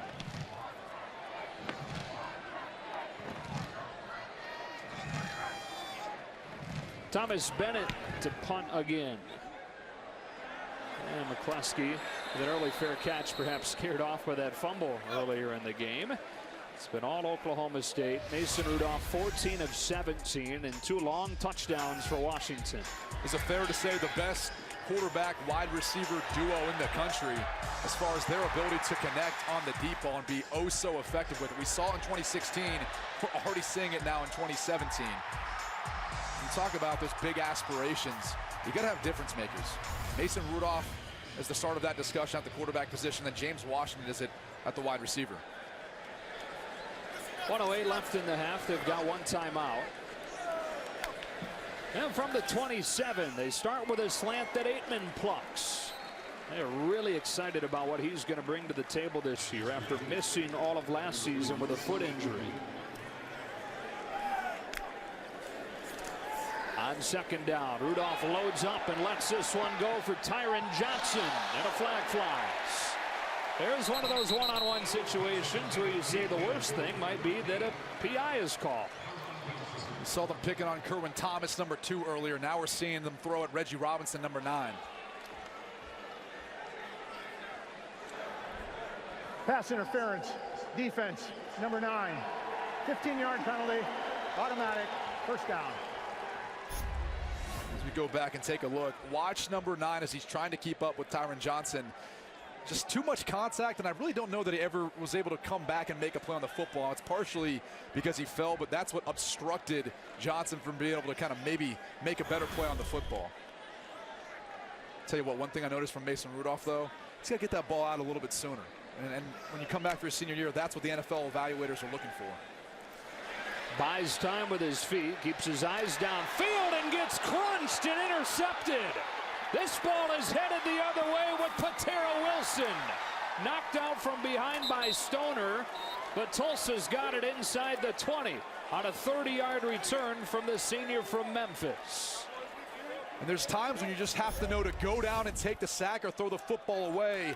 Rudolph was looking back across the field to Marcel Aitman. That's where Wilson was able to beat Johnny on the spot and pick up the football and put Tulsa now in scoring position. But Mason Rudolph has played too much football to think that he should be throwing all the way back across the field once he got flushed out of the pocket. Paid the price. Colton Schindler, who is 6'6", 280, absolutely drilled him. Former tight end, a great athlete. You look at his size and really his ability. You know, he's a player that I think Tulsa feels really good about being on the inside, eating up double teams and getting penetration. So 33 seconds and 2 timeouts. They go to Brewer, who has no room. Chad Whitener sticks his nose in for a short loss. They use the first of those 2 timeouts with 28 seconds. This is that area of the field where it gets so tough for offenses to convert versus Oklahoma State, that condensed part of the field where everything happens a little bit faster. Tend to play a little bit more coverage with all the eyes of the quarterback. We're talking about Philip Montgomery and the offenses he's had. How about this group they had last season? The first team in Division I history, as we mentioned earlier, with a 3,000-yard passer in Evans. 2 1,000-yard rushers. Flanders is gone. Brewer's the only one back out of this group. 2 1,000-yard receivers as well in Lucas and Atkinson. This is kind of a tryout, if you will, for their wide receivers to see who's going to step up into those positions. So far, Justin Hobbs has kind of looked the part tonight. Brewer obviously is going to be a productive running back, a 1,000-yard rusher last year. But talking to Philip Montgomery, that's one of the things he kind of discussed, was really been excited to see what these guys are capable of doing versus Oklahoma State. On 2nd and 10, President has time, and underneath he's got a completion to Josh Stewart, redshirt freshman with his first career catch. Right up for a first down. 19 seconds. Clock stopping for the chains to move. And that's obviously key in college football because it allows you, if you move fast enough, not to really lose much time on the clock. Still have that 1 timeout. President scanning the field. Now he takes off, makes a move, and they'll use that last timeout with 2 seconds. And in this case, you obviously just take the points, take the field goal, go in the halftime with the momentum because you get the ball coming back out of half.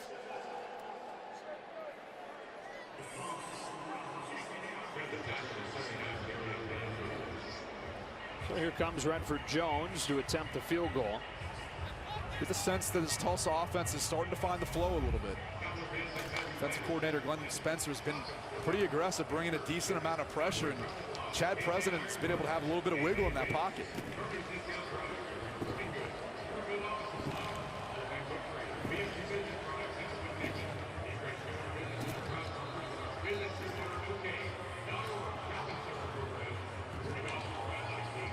So this will be a 23-yard attempt for the former walk-on, Redford Jones. This is where Oklahoma State misses a guy like Vincent Taylor. Had a number of block kicks last year in that defensive front. 4 in one game against Texas.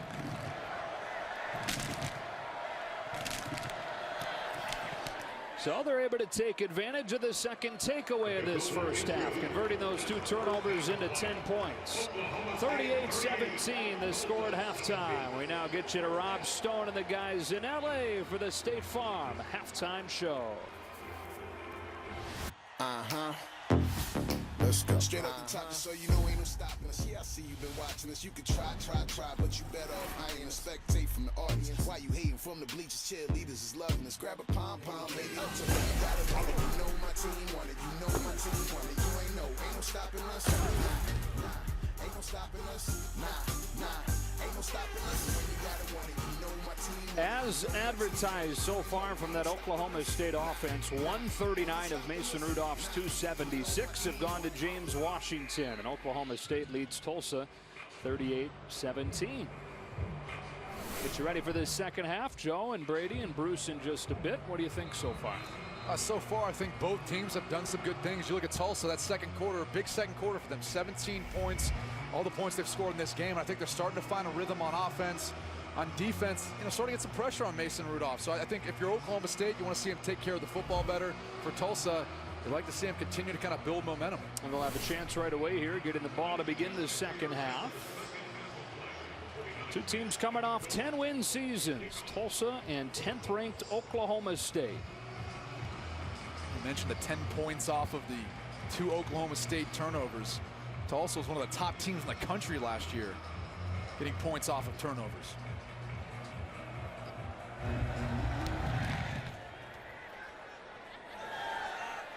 And a touchback to open half number 2. You're talking about the turnovers keeping Tulsa in the game. Without those, I mean, this is a complete blowout at this point. And both ultimately were poor decisions. One by Jalen McCleskey, just let the football go on the punt. And then in the case of Mason Rudolph, he was really just trying to do too much. Look at him looking back across the field, even though he just got pushed outside the pocket. Ends up fumbling, which ends up leading to Tulsa points. So in this case, you go see how good Tulsa was last year at points off turnovers. But we talked about a key for Tulsa was playing a clean game. For Oklahoma State, they need to clean up the second half. Chad President had the most momentum in that first half, sharing time with Luke Skipper. He really started to get it going in the second quarter.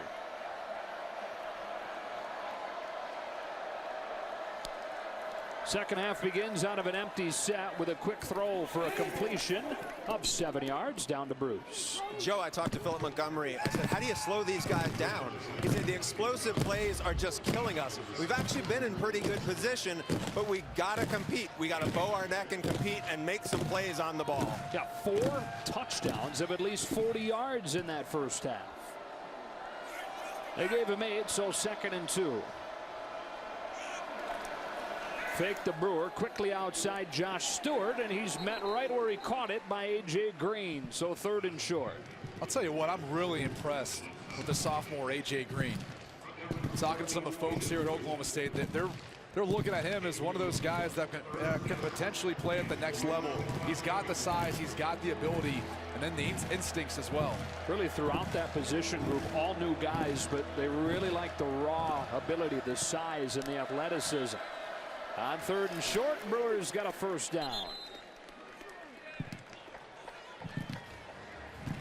Watch this Tulsa offense. They seem to be getting more and more comfortable. Not necessarily getting the big gains that maybe come eventually, but just pecking away at the run game. Easy completions to the outside. Keep it within 3rd and manageable. On 1st and 10, it's Brewer again. Good penetration from that defensive front. Both Jordan Brailford and DeQuinton Osborne were there for the tackle. Number 91, DeQuinton Osborne's got a lot of expectations this year. Like Gundy said, he's the guy they're looking at to kind of replace Vincent Taylor. Those are big shoes to fill. Big feet to fill them. Osborne over 300 pounds. Thrown out of bounds. It'll be 3rd down. Pressure from Chad Whitener. 3rd and 10 for Tulsa. This is the first drive of the second half. Saw a lot more pressure when Chad President was at quarterback in the first half, in particular on 3rd down, 3rd and long. Looks like they're going to play more coverage here. And he burnt him on more than one occasion, taken off when they brought heat on 3rd down. That's the problem too when you don't bring pressure, is you still open up running lanes. They don't have anyone inside the box. I mean, look at that middle portion of the field. No one in there to account for the quarterback. President with a straight drop. Time to scan the field. Lets it go, and an opening man in a window. He's got a first down to Caden Johnson. Flags fly as he crosses the 30. Trey Flowers with a tackle after a gain of 34, but we'll see what the flag is. What a job by President, keeping his eyes downfield, not getting flustered, getting flushed out of the pocket a little bit for the big completion. Illegal block in the back. Offense, number 4. 10-yard penalty. Still, it'll be first down. So they do get the first down, but the flag comes after on Brewer. And here's Brewer on the inside. You're going to see number 8, Keenan Johnson, come back to the football. Brewer right here hits Chad Whitener, number 45. Easy call. Just unnecessary. Just got a big gain. Let it go. Well, instead of being up around the 30, they've got it at the Oklahoma State 49. By the way, how many times do you see a running back split out a wide receiver stretching the field like that? I mean, that was Brewer clearing things out for Keenan Johnson to come back to the football.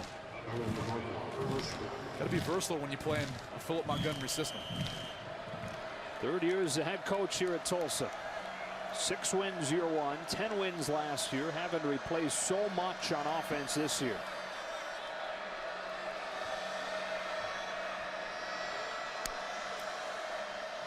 Brewer trying to make up some of the yardage lost on his penalty, but he's tugged down by Enoch Smith.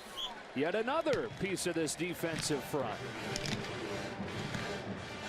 We're talking about Philip Montgomery. The year before he came in, they won 2 games.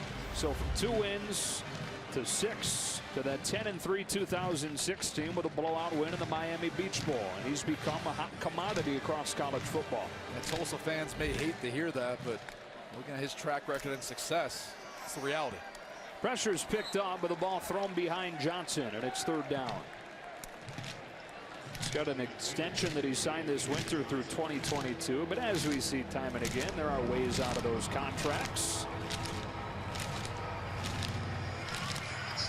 Last 3rd down, Chad President makes the big play, keeping his eyes downfield, finds Keenan Johnson. Seems like they started to target Keenan Johnson more too as the games wore on. Johnson in motion here. The 3 to the wide side of the field. Comes back to the short side. Hobbs has a step. Can't pull it in. Off his fingertips with Rodarius Williams chasing, and it's 4th down. Those are the plays you have to make. A well-thrown ball by Chad President. Obviously trying to stretch Justin Hobbs as far as he could, and he had a step. Now with Hobbs' height, you might say, why not throw up a ball that's more catchable, allow him to come back and make a play on the football. Maybe there's a pass interference. They got to expect Hobbs to make that sort of catch. That's something they had a year ago in Lucas and Atkinson, and someone's got to fill that void this year. I always love the DB celebration after he was totally burned. Rodarius Williams saying, not up in here. That bounces into the end zone for a touchback. Oklahoma State, Mason Rudolph, a fantastic first half. Back out there for the second after this. It's true. Fans are craving Dr. Pepper. Tough in the pocket. That's Garrett Flannery actually just tattooing Mason Rudolph. But he gets off the throw, accurate enough to the outside that allows Tyron Johnson to make the big play and the touchdown. And then whenever he sees an opportunity downfield, he seizes that opportunity. He sees Jordan Mitchell, the safety. He bites up on Jalen McCleskey on the in route. And there's the post route. Back in behind, James Washington for 6. How about those numbers? Mason Rudolph starting what he and Oklahoma State hopes is a Heisman campaign here in his senior year. He's just so in command of everything. He emulates his prep after Peyton Manning. You see some of that, taking control at the line of scrimmage.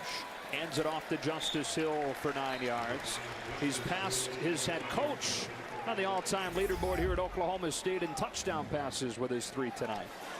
He's got a shot to own every record on his way out of Oklahoma State when it's all said and done. Hill again, bounce into the outside for a first down. Gosh, the patience of Justice Hill. He ran downhill, pressed the hole, sucked the defenders up, and then jump cut to the outside to pick up the first down.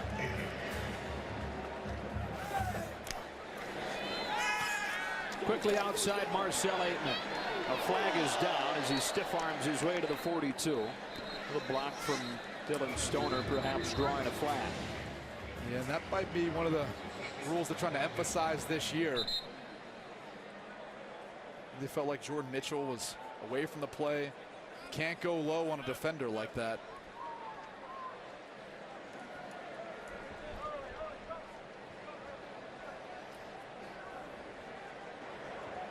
Illegal block below the waist. Offense, number 17. Illegal crackback block. 15-yard penalty. We'll replay, first down. So there's Dylan Stoner, number 17. Watch him as Aitman catches the football. See how he goes low on Jordan Mitchell. Now, could make the case that, you know, the ball's kind of coming that way. Maybe the defender could see him, but they're trying to do it for the sake of protection for players and safety. Moves him way back, 1st and a quarter of the field, so a deep drop and a screen. Hill waits for the blocks to develop, then accelerates forward for 6 or 7. Craig Suits makes the tackle on Hill. He's from Tulsa. Won a 5-man battle for the job last year. Said the staff didn't take long to realize what they had in him. Very confident kid. So the intangibles there. And boy, does he flash once he gets on the field. 2nd down and 14. Hill on the ground this time. Pushes his way for close to a first down. He's got enough. Look at the big boys up front for the Oklahoma State offensive line. Center, Brad London-Blade. At the right guard, Larry Williams. Right tackle, Zachary Crabtree. I mean, they really just moved the line of scrimmage and paved the way for Hill. Rudolph now, Washington for 7 yards. It'll be 2nd and 3. What have you thought of the O-line overall tonight? Because we know about the skill players, but how about the guys up front? For the most part, they've been pretty solid. Now, there's been some instances where they've given up some pressure here and there, and they'll continue to grow and progress. McCleskey gets blown up, lost a couple. And look, this is a group that they got a grad transfer at left tackle. They returned 3 starters. With a guy like Larry Williams at right guard, he's still trying to kind of develop that chemistry with everyone else up in front. It's a very, very unique position to be in. Communication is vital. Passing off the different games between the different rushes that a defense gives you takes time. And I think this offensive line will only get better as the season goes on. They're hoping for the first time in a long time that it's not a weakness. Under the flag flies. Right tackle Zachary Crabtree. False start. Offense, number 60. 5-yard penalty.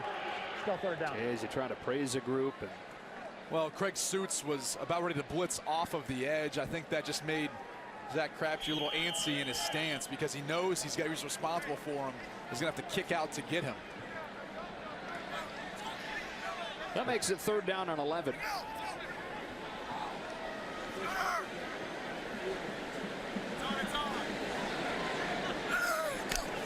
Tulsa drops 8 into coverage. Rudolph zips one. Aitman's got it, 1st down. And he bunched with a tackle on a gain of 11 to keep the drive alive. Just so listeners understand, as we take a look at Marcel Aitman, number 3 at the bottom of your screen, they call these stick routes because on 3rd down, you're going to try to sit it down and find that void in the zone defense around the sticks to get the completion and the 1st down. Look at that. You've got Aitman, Washington, Stoner all out, and they're still terrifying to try and defend.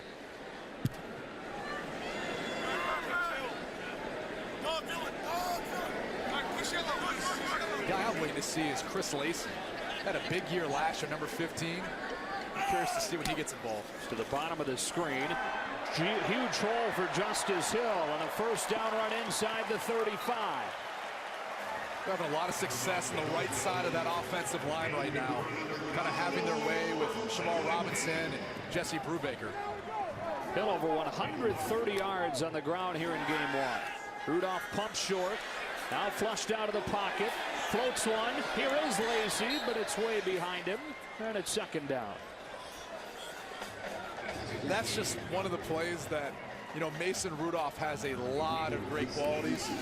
You know, he's not going to be able to make that same throw. There's another quarterback in Oklahoma, Baker Mayfield. He can maybe make that throw, but running to your left, having to torque your body. You saw a guy like Patrick Mahomes last year do it. It's difficult for any quarterback to do it, but not really within his game. What a great year to be a football fan in Oklahoma. The flag flies here, false start coming. Two teams with legitimate playoff hopes. Two teams with legitimate Heisman contenders. Offense, number 15, 5-yard penalty, still second down. Bedlam going to be any fun this year? Oh, I can't wait. I really can't. And I think you look at the Big 12 as a whole, there's a lot of teams. There's a lot of parity. I mean, Kansas State's going to be good. I think Texas will come back under Tom Herman. Baylor's going to be somewhere in there. TCU, you can go down the line. They got 5 teams ranked in the preseason top 25. There's a lot of parity. And you've got TCU right on the fringes of it, 26th receiving votes. Second down and long. Rudolph moves the defense with his eyes and comes back to Aitman. And Marcel Aitman dropped by McKinley Whitfield. To your point, what I loved about it was he progressed. You know, he didn't see anything on James Washington's side. They devoted 2 defenders to him. Made his way all the way back across the field to Aitman. A third down and long. Steps up in the pocket. Lets it go. Incomplete. And a flag. Looked like he maybe wrapped that arm around Dylan Stoner. And it draws the penalty flag, presumably to extend this drive. Take another look. It looked like he might have been holding Stoner's jersey. Pass interference, defense, number 6. The penalty enforced at the spot of the foul. Automatic first down. It's Diamond Cannon. Clearly you can see his left hand on the hip of Dylan Stoner. Good job by the officials catching it. A lot of times, that's what they teach at DB. Sometimes those guys get away with it when they grab him by the hip like that. It's no consolation for him now, but he still has an awesome name. Diamond Cannon. Yeah. It's a good one.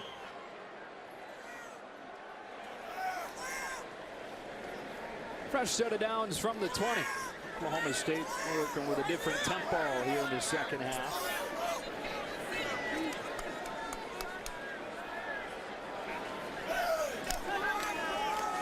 J.D. King, freshman's already got a long touchdown run.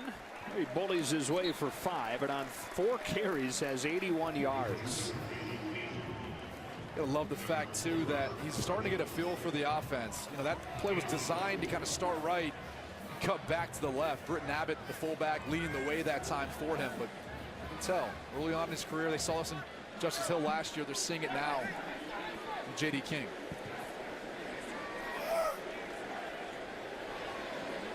Working out of this diamond formation on the 12th play of the drive. It's a draw play. It's King again. Bounces off contact. Surges forward for a gain of 8, and it's first and goal.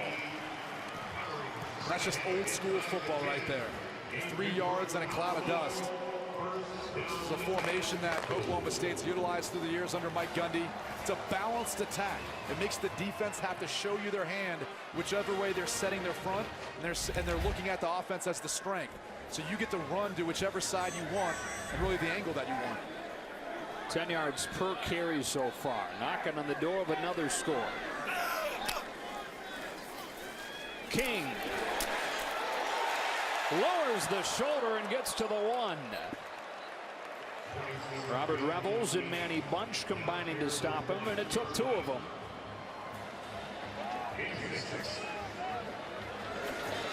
Rudolph under center. He'll sneak it. He'll get in. Touchdown, Oklahoma State.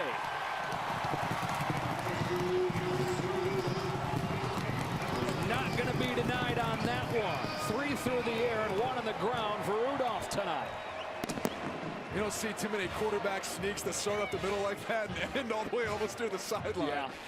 Got it inside the pylon on a quarterback sneak. He found a way, and again, he's trusting that right side of the offensive line. I mean, Zachary Crabtree has been an Iron Man for them at the right tackle.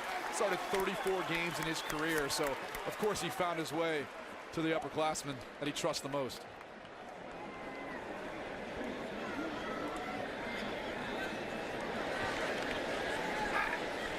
Matt Amendola caps off a 14-play, 80-yard drive. And on the season's first night, Oklahoma State's offense as advertised. 543 yards and still a long ways to go. The lion does not eat sparing people. And it has been buzzing this week. They are so excited about this Oklahoma State team that with this 14-play, 80-yard drive now leads 45-17. And I got a feeling that guy's going to be jacked by the end of the year. Push up a point. Bishop Louis leveled at the 16. Chance Cook with a special team stop for Oklahoma State.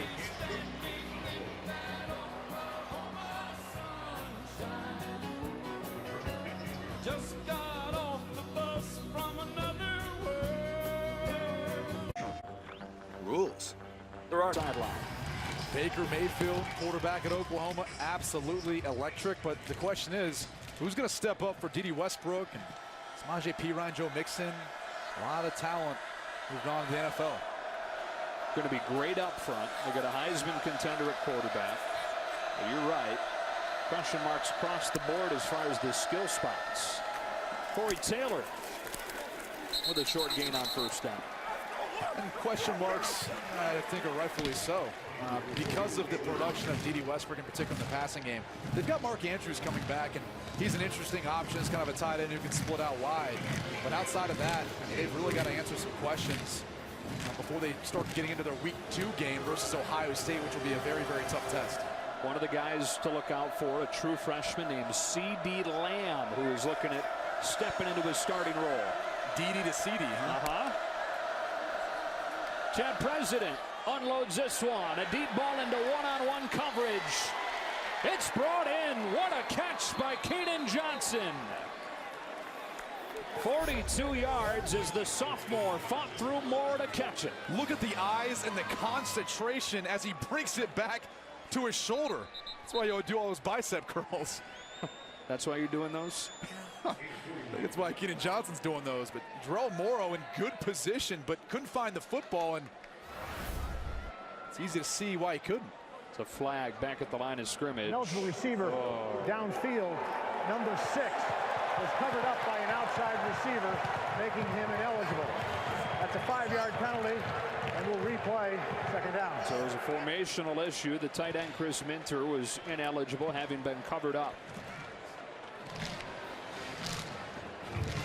Wipes away one of the big plays of the night for Tulsa. So see right here, this is the tight end, Minter, but the slot is the guy who's covering him up. He's got to be off the ball, so he's not covering up Minter, and that would then make Minter eligible so he could release downfield. And that's just it's a communication thing, you know, and clearly your wide receivers got to be the one to kind of fix that.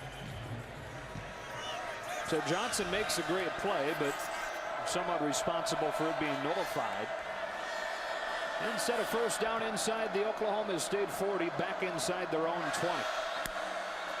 On 2nd and 12. Kenneth Edison Magruder stopping Corey Taylor, 3rd down.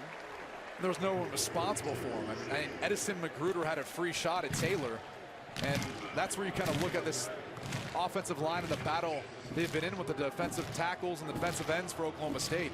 They've done a good job of getting penetration, eating them up, so the linebackers for Oklahoma State can roam free.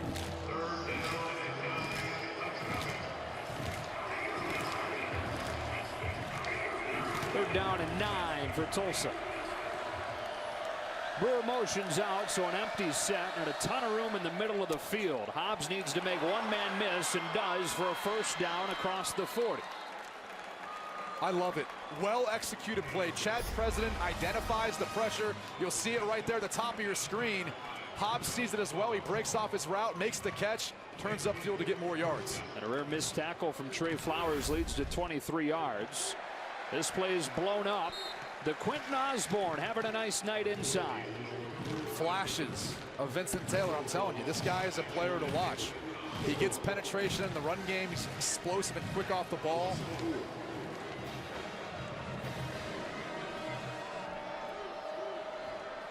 Talking to Philip Montgomery, you know, the offensive line was one of the positions he felt confident about in this matchup.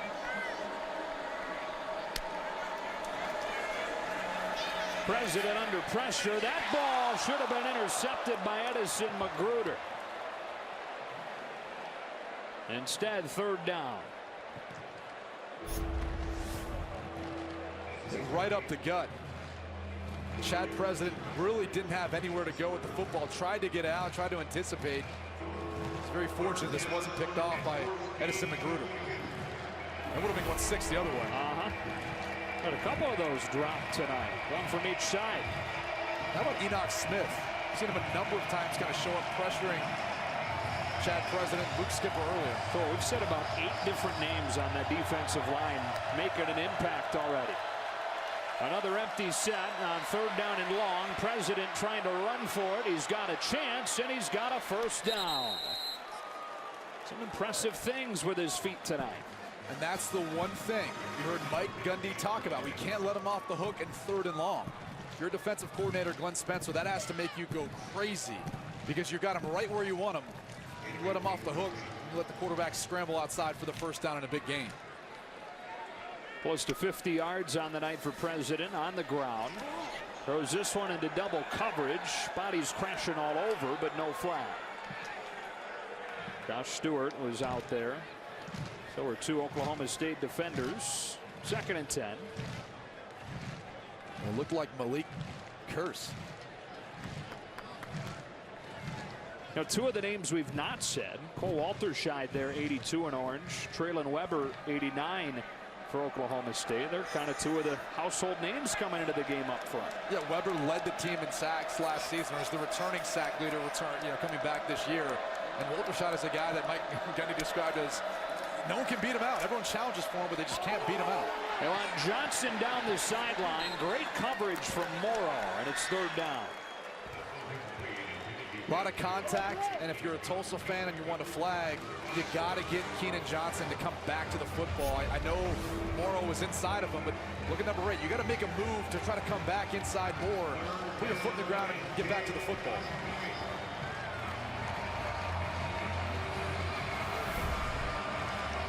So another third down. Well, Tulsa 50% on third down tonight. Seems like all the third longs they've almost converted on all. A lot of them have been President taken off, which he looks to do again and then pulls the trigger and has a first down. Malik Curse popping Nigel Carter, but he has a first down inside the 35. The senior out of Miami, Florida. Look at this big hit. Oh. That's a cornerback. I mean, usually those guys aren't as physical. They don't get involved like that. They're more cover guys, but not here at Oklahoma State. Here's Taylor. Don't you love that sound of the pads cracking? It means it's back, man. Fantastic job by our crew to be able to be down there and pick that up. Matt Victory, our lead audio technician. Closing minutes of this third quarter. Oklahoma State in control in a game where they raced out to a 21-0 lead before Tulsa could get any momentum going. They've gathered some, but perhaps too late. On 2nd and 7, President steps into a throw. It's incomplete through the hands of Johnson. And with the exception of the great acrobatic catch Johnson made, President and Skipper haven't gotten a whole lot of help from the receivers tonight. No, they haven't. And that wasn't a perfectly thrown ball, but it was catchable. And for Keenan Johnson, if he wants to step into that position that Kevin Lucas played last year, where he's in the slot, he's going to be coming across the middle a lot. He's got to make the tough catches.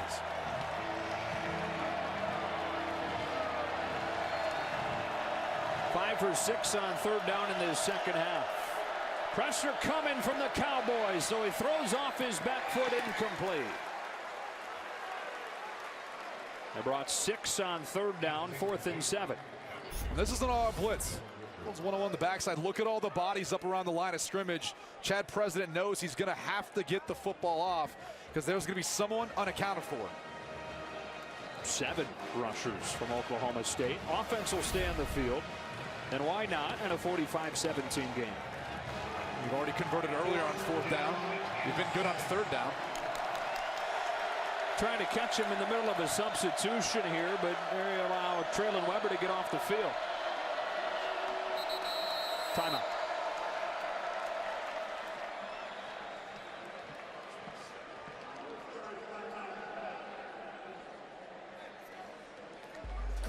First time out of the second half used by Tulsa. Looking at a 4th and 7 on the other side of this break. Swan late in the 3rd quarter. Joe Davis, Brady Quinn, Bruce Feldman. 4th down and 7. Happy, right? Pistol Pete's got to be excited. He always seems to have the same look on his face, though. Golden Hurricane going to go for it. Look at this, though. Look how much space you have. Not many necessary bodies around the line of scrimmage. President steps into that direction and now heaves one to the end zone. Nigel Carter knocked away, but a flag down. Likely pass interference on Trey Flowers. Nigel Carter's the guy that can jump out of the gym. President tried to give him a jump ball, but couldn't quite get there. It looks like it may have been because of Flowers. Pass interference, defense, number 31. Be a 15-yard penalty, automatic 1st down. And so the drive stays alive for Tulsa. It's been a 4-minute drive for Tulsa.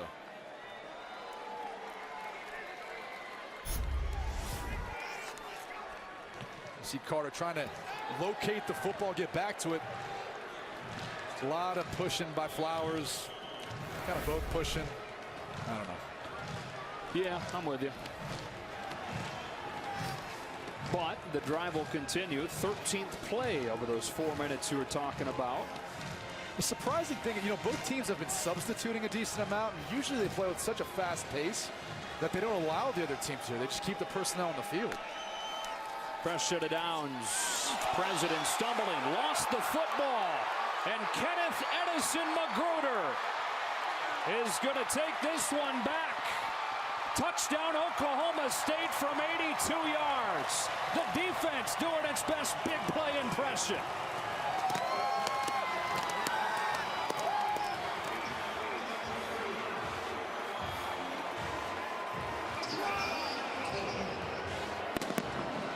A year ago, this was the best team in the Big 12 at points off turnovers. It was usually because of their offense, but this time their defense is able to capitalize. Those sorts of things going to happen in the backfield. You've got a quarterback competition, one into camp. You get a ton of reps, handing the football off, those meshes and everything that is involved in the running game, especially when we're talking about a system that we've seen in the Big 12 for a while with Philip Montgomery.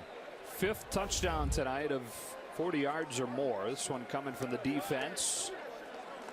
As the Houston, Texas native takes it back from 82 yards.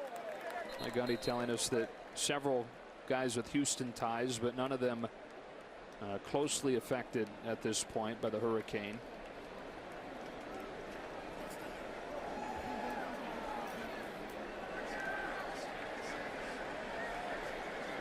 Just holding this up real quick, make sure that the ball was out, and they let him play on, so it was.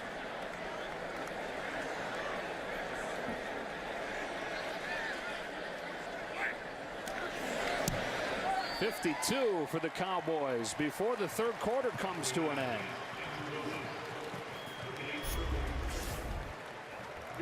You see number 3, Edison Magruder.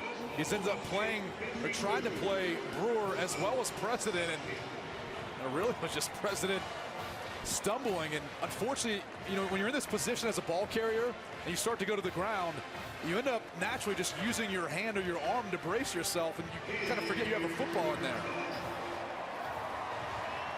Now, had it been his elbow, I believe he would have been deemed down. But because of the way he kind of fell, kind of trying to stay up, ends up being a fumble, and Oklahoma State capitalizes off of it. Pretty interesting route he took here, huh? So much for the straight line. Oh, and it actually almost brought Justin Hobbs. Yeah. Who was kind of trying to hawk him down. Fortunately, he had some blocking, but He's got to be excited. Fastest way between point A and point B is zigzagging. That's how you're supposed to escape, I think, crocodiles. That's right. You make the Z shape. Yes. Yeah, I've read that in a book. We talked about it. I mean, just something that Tulsa couldn't afford to do. The penalties, had 6 of them so far tonight. And they're really their first turnover, but Oklahoma State's just too good. Touchback. Golden Hurricane to start at the 25. Saturday on FS1, Major League Baseball doubleheader. Cardinals and the Giants at 3:30 Eastern. Then it's the Angels and the Rangers. The Angels going out making a big move today, getting Justin Upton from the Tigers and solidifying themselves as a legitimate contender for the American League wild card. Who isn't at this point? Those standings chocked full near the top of the wild card. Who do you think's going to come out of the NL? Be interesting to see, Brady.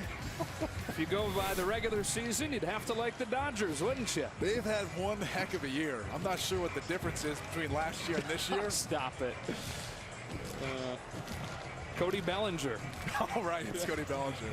I guess you could say there's another rookie kind of. Yeah, you're not going to give me the bite on this. Here's Corey Taylor on first down for 3.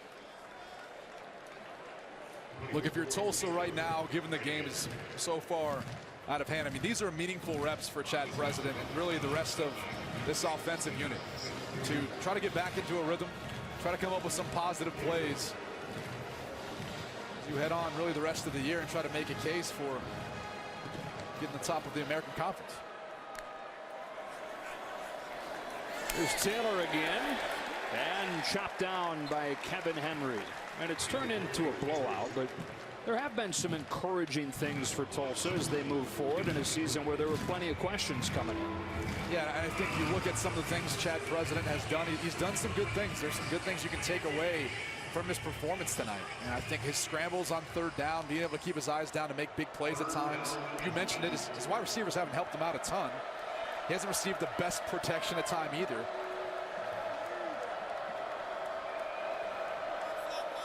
Looking at a 3rd down and 8 here. Final minute of the 3rd quarter.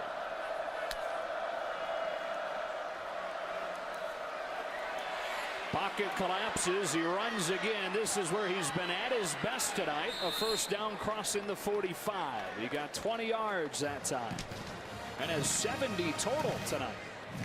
Yeah, almost equating to really his career. He's had 76 yards coming into this game.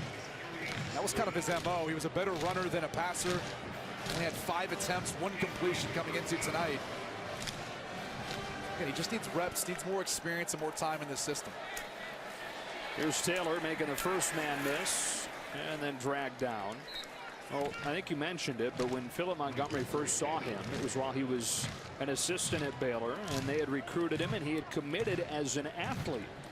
First time that Montgomery saw him, he was a receiver in high school in Temple, Texas.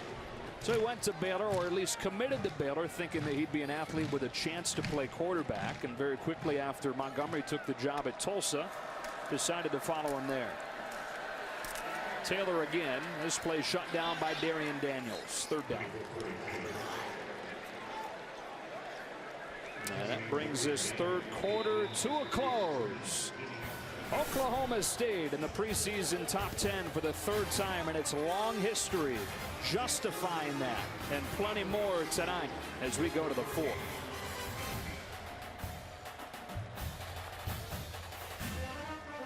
Start your Sunday with Fox NFL. It is all Oklahoma State in this one. 52-17 over Tulsa.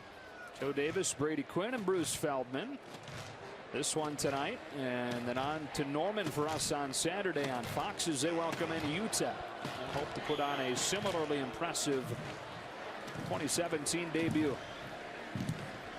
Quarter begins with a 3rd and 3, and President throws high, but Johnson makes a nice grab and gets a first down. I mean, where was that earlier in the game? Right. Just a wonderful catch by Johnson, one-handed. As he's breaking out, it wasn't a perfectly thrown ball, but it was thrown on time, and that was the difference between that being not a conversion and maybe a conversion there. Now they swing it out to Taylor. Can't get around the end. Cut down at the line of scrimmage by Jarrell Morrow, and it's second down. That's a heck of a play by Morrow. They had an offensive lineman out there kind of pulling, trying to occupy him, but it was all over it. Pretty good game for Jarrell Morrow, sharing some time at the safety spot. President extending the play, now throwing to the sideline, incomplete. Third down. Yeah, really nothing there. Good coverage once again by Oklahoma State. That's one thing that I think we've seen a decent amount of tonight. It might have been a question mark because of their inexperience, but one of the things you have to take into account for is their offense. The team that they're going up against all camp, it's one of the deepest, maybe the best group in the country. It's only going to help prepare them for their opponents throughout the season. So they would run them ragged during camp. And that is not the deepest cornerback group. Those wide receivers, 9 and 10 deep. It's for a long camp for those DBs. That's threaded into a tight window, and Josh Stewart has a first down. Good college debut for the freshman from Cedar Hill, Texas. He's got a first down here to the 21. Really improved player. Kind of got to the sticks and just boxed out his defender. Looks like he was down low in the post playing basketball. We're really looking for a star to emerge in this offense. Talk about all the ability and the size that some of these guys have. Just not playing consistent enough. D'Angelo Brewer. Shifty moves to get a few. And stopped by Jordan Brailford.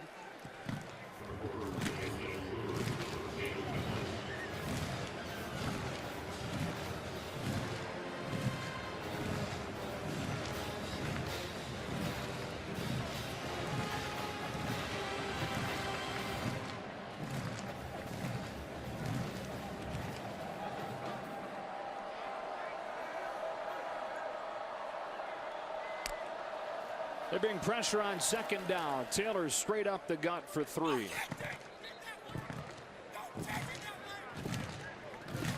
Chad Whitener still in there with his hair on fire. He's pretty fired up.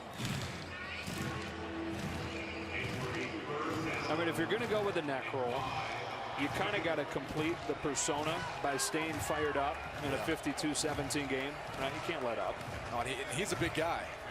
We saw him in the elevator. I always say you don't want to see that guy in a phone booth because you're not going to be able to get out of his grasp. But we saw him in an elevator. It was equally as scary. Yeah. Taylor again straight ahead. Put the nose down and is stopped short.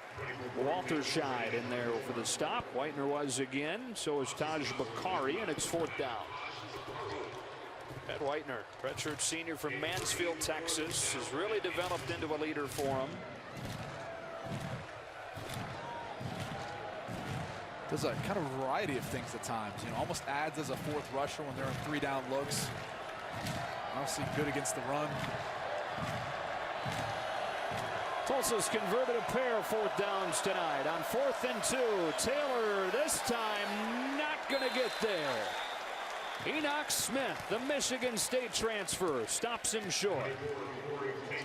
Walter Scheid was there as well as Bakari. You got a pretty darn good spot. This is going to be close. Timeout for measurement. Updates on the score of interest. 12:53 remaining in the 3rd quarter. Indiana 14, Ohio State 13. Just gave the score of the Ohio State-Indiana game in here, and it drew a cheer. I hear Indiana's ahead. Indiana's ahead by 1. Looks like Ohio State hasn't quite figured out Kevin Wilson, their new offensive coordinator, former head coach at Indiana. Haven't quite figured it out.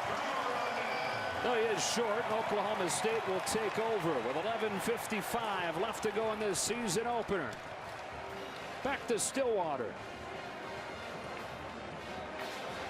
And when we come back, Cowboys in front 52-17. Mason Rudolph's day ends as Taylor Cornelius comes in. How about your Heisman hopefuls, where I noticed that Rudolph is missing? Well, he's making a case for himself, and we're going to get into that here in a little bit, but a bunch of guys up there. Some subliminal messaging for you. It's coming back. Cornelius hands off to L.B. Brown, who gets a few. All right, let's go back to it. So we've got Lamar Jackson. He's going to have a great opportunity at winning it again, but Baker Mayfield, as efficient as he is, he's going to have a shot. A lot of hype around Sam Darnold after they go 9-1 last season. Saquon Barkley might be the best player in the country. Then you got Bo Scarborough. Alabama's going to be good. They're probably going to be in the college football playoff. He's going to be a big reason why, so that's going to get him some votes. Cornelius will dump it off. Sione Fine Feyuiaki with a reception. Flawless. Thanks, man. Cornelius won the backup job. Big guy, 6'6", 225-pounder out of Bushland, Texas. That's J.D. or L.D. Brown for a first down.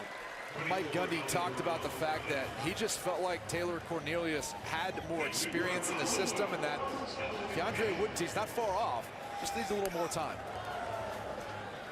Cornelius steps away from a rusher. Yeah, now throws it behind his intended receiver. It'll be 2nd and 10. It's Landon Wolf. He's a walk-on. He's got a ton of speed, number 88. He's a redshirt freshman out of Tulsa. A guy that's kind of surprised from people in camp. How about that? Another receiver that's good and impressive. They've got a bunch of them. Still number 80, Tylan Wallace. He's a true freshman.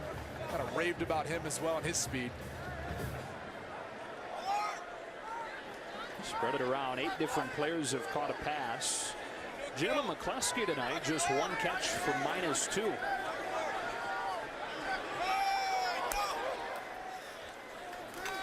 Big hole this time, and L.D. Brown, the freshman, steps into the clear. L.D. Brown down the sideline. Inside the 10, and it's 1st and goal. As the redshirt freshman from Dallas romps for 71. My goodness. Watch as 24, L.D. Brown at DeSoto, Texas. Look at the shake and bake with the move, and then the stiff arm. They've got a ton of talent in that backfield. This play is shut down by McKinley Whitfield. He's the 2nd freshman to have a run of more than 70 yards tonight. Look, when you're recruiting, you use Justice Hill as an example because you know the guy needs a break, but you played him as a true freshman. So clearly your pitch is, hey, we're going to stick you in there when you're ready, but we're not afraid to put a freshman in there, a redshirt freshman. Bring another one in, and J-Ron Wilson, who takes the fake. Cornelius chased from behind and sacked. First time we've said Jeremy Smith's name tonight. 3-year starter. Pulls Cornelius down for a loss. He's the guy that really pops on the film on the defense for Tulsa. He's got a lot of fast twitch, quick speed off of the edge. He's relentless, as you saw in that last play, chasing down Cornelius. He's a guy I really think has a bright future for Tulsa playing on Sundays.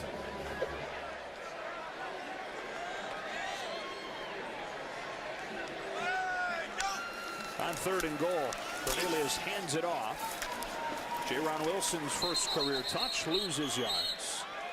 And you said, talking about the running backs for Oklahoma State, their pitch is, look, we'll play a freshman right away. Look at what we did with Justice Hill. And my counter as a recruit would be, well, Justice Hill's only a sophomore. Why am I going to come back him up for at least 2 years? Because you know you got to split up those reps, and it's not like Oklahoma State doesn't have a history of guys like Barry Sanders. There's some other talent in his backfield. Emmett Thomas. I mean, there's a number of times I think we've seen that, and as many plays as they run in the Big 12, you can't have the guy on the field that long. Matt Amendola hit his first one tonight. He hooks this one. That's a spot that could be a question for the Cowboys this year, replacing the all-time leading scorer, Ben Grogan. When we come back, we'll dive a little deeper into a Bedlam preview, way far in advance, but you figure these teams are going to be around all year. This Labor Day weekend. Field goal that drives a lot of people crazy. Tulsa takes over and promptly fumbles the ball. Those same people going crazy are now very happy. Darrell Morrow recovers the fumble, and Oklahoma State takes over at the 20. I believe it was Trey Carter and maybe Edison Magruder as well, kind of in there on the play.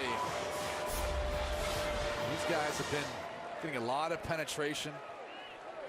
There's Edison Magruder. It is Trey Carter, number 99, getting that big paw, a big mid on the football. You feel bad for Shamari Brooks on his first career carry, coughing it up. Yeah, it's never a good thing. They always call that the heavy hand. Anytime you got a fist like that or hand like that can knock the football out. But I'm sure he'll get some more opportunities, or hopefully he will. He's a true freshman. He's got to learn from that. I think he's probably more concerned he got that much penetration right from the get-go. This college football thing's no fun, he's thinking. J-Ron Wilson on first down for a gain of 4.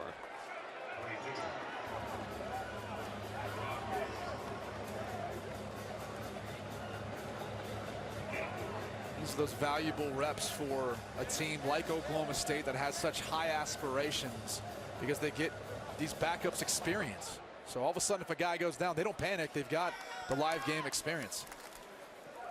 Fine Fayuiaki leading the way for L.D. Brown, and a touchdown. His first career score. Freshman runs it in. Freshman provided a nice block. Tyrell Alexander. Everything going right for the Cowboys in this one. Fine Fayuiaki leading the way. And that's that all-important Cowboy tight end position. I think there's maybe some questions about who would fill that void. We've seen Abbott do it as well. So you really feel like you got two guys who can do sort of what you did last season with those 2 tight end sets. That was key too for Mike Gundy, talking about, hey, we've run this system now where we can be in any personnel and run the same plays and still be effective doing it. Oklahoma State's put up 59, 59-17 the score. We told you we'd talk a little more about Oklahoma State. We'll do that when we come back. Howdy. Hey. Storylines into this 2017 season. Half of the teams are ranked. You've got new coaches at Oklahoma and Texas for the first time in the same season since 1947, when Bud Wilkinson started his tenure at OU, and Blair Cherry, who was a former baseball coach at Texas, took over the football program. And then the big thing is the championship game, back for the first time in 7 years. Bishop Louis will take a knee. We're obviously going to see Bedlam in early November, but there are a lot of people that think we could have a repeat in the championship game. Coming in, how do they stack up? Well, look, Lincoln Riley's first year. Mike Gundy has been the consecutive longest tenured head coach. Obviously Bill Snyder, but a little stint where he missed some time. Offensively, I think you got to give the edge to Oklahoma State based on what we've seen tonight, all they have coming back. Defensively, probably Oklahoma. A little bit more experience on that side of the ball. Quarterback, it's a push. I don't care which way you go. Both are fantastic. And the schedule plays to the part of Oklahoma State. I think they've got a little bit easier schedule when you look at the home and road games. So it plays to their advantage of getting to that conference championship game. And that I think is a big discussion, because that's something that was missing in the first 3 years of the college football playoff, is not having that 13th game indicator like the playoff committee talks about. The Big 12 is going to have it this year. And they've got a round-robin schedule to kind of say, hey, we're definitively the one true champion, a slogan that they maybe dropped after the first year debacle with the college football playoff. But here's the thing. It could backfire on you, where you could get a team, say Oklahoma State runs the table. They face a 2-loss team in the championship game and get beat. It could backfire, but that's the same predicament that I think every other Power 5 conference is in with their conference championship game. We've seen that before. To me, it really comes down to if both teams end up with 1 loss. You've got a champion that's won, but they lost to them maybe in the regular season. That then changes things. Is who do you really determine between that? The conference champion that has the title, even though they split when you look at the regular season and the postseason. So, again, you're arguing semantics, but at the end of the day, I think it's good for the Big 12. I think they'll have a very good chance of getting one of those 2 teams in because of the conference championship. After the Hobbs catch for 9, a first down run for Corey Taylor. Sure is going to be awesome down at Jerry's World, first weekend in December. Jerry Jones does it right. For anyone who hasn't been to that arena, that facility, it is top-notch, as good as it gets. You know, so much of the issue for the Big 12 in 2 of these 3 years of the playoff where they didn't get a team in was what happened in non-conference play. And there's going to be some good opportunities. You mentioned the Oklahoma Trip to Ohio State, the obvious one, but there are others that will be a barometer for this conference. That's part of the criteria that the College Football Playoff Committee wants to see. Tough non-conference opponents. I mean, you go back to last year, Big 12 didn't have the best year, in particular versus non-conference opponents. Now, bowl season they did. They went 4-2. Were projected to go like 1-5, but ended up having a good bowl season. This is going to be big for the Big 12 to make their case as this conference being amongst the best of the Power 5 conferences. On 2nd and 3, back to the ground with Taylor, who is absolutely pummeled. Shy of the first down marker. That is not James Washington. It's Thabo Waniki making the stop. Let's check in with Bruce. Yeah, guys, just to follow up on that non-conference point, how big it is for the Big 12. Here's Taylor breaking loose. We'll get back to you in a moment, Bruce, because Corey Taylor is taking it to the house for a touchdown.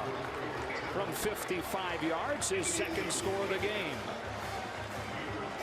Go ahead, Bruce. Just towards that end. West Virginia plays Virginia Tech. Virginia Tech's actually a favorite in this. Bud Foster has almost everybody back on their defense. What will be interesting here is Will Greer, who started at Florida, was really good. It's his first game at West Virginia. I think this could be a big statement game for the Big 12. This is a big one because we know Oklahoma's going to have to go to Ohio State, and obviously Texas plays USC. This is a big opportunity for a nice win in a non-conference game for the conference. Yeah, he's right, and I think you look at Ohio State and Oklahoma, that's going to be a big one next week. Ohio State's struggling now. We'll see what Oklahoma's going to be able to do. Mentioned the Buckeyes. They're in a tough one. We'll get an update on that game on the other side of this break. Before Sunday's first kickoff,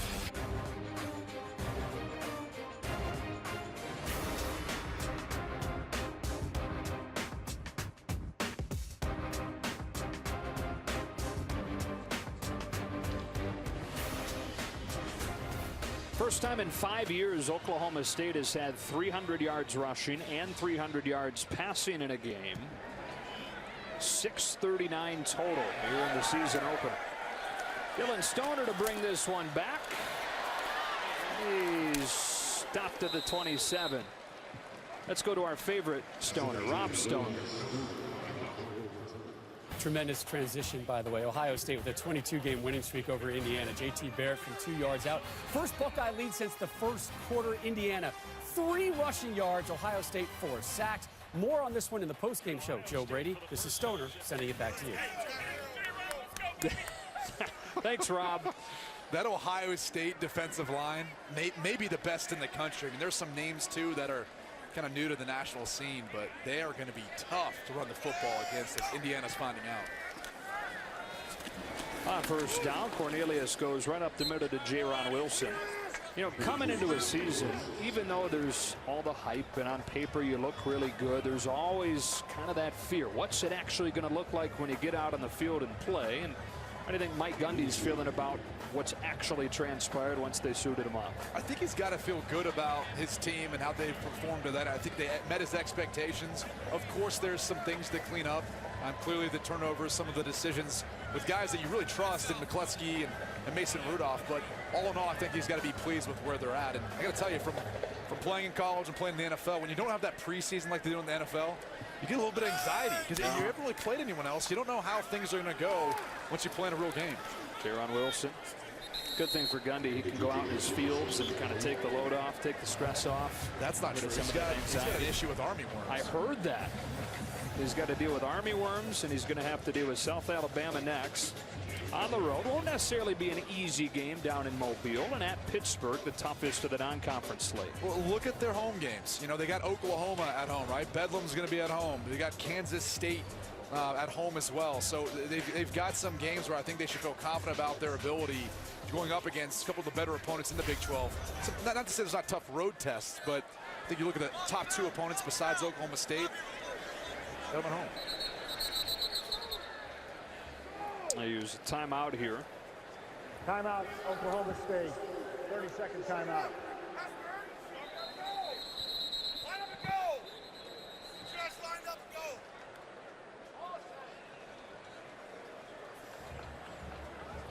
Please stop the game clock. Well, Quick timeout here for Oklahoma State in front of this 3rd down and 6. And either way, regardless of the outcome of this game or how exciting it was, it sure is good just to have football back, isn't it? It's great to be back. It's great to have the sport that we all love to watch and maybe have played for some of us out there, because it's nothing like it to kind of take our mind off maybe more serious things that are going on. Yeah, no doubt. And Oklahoma State putting on an impressive performance. I think you can say for the Cowboys, I mean, the story coming in was these playmakers on offense, and it might be an understatement to say they haven't disappointed. It's almost like they've been better to watch in person than you could have even imagined coming in. Yeah, I think they were as advertised, and really for the defense, if there are some question marks, it's been a defense that's really handled themselves tonight versus what traditionally is a really tough offense to go up against, led by their head coach and Philip Montgomery from his time at Houston, to Baylor, and now here in Tulsa, what he was able to do last season. After the timeout, 3rd and 6. Now they hand it off to Jaron Wilson, who won't get the first down. Jeremy Smith was there with Colton Schindler. 4th down inside of 4 minutes.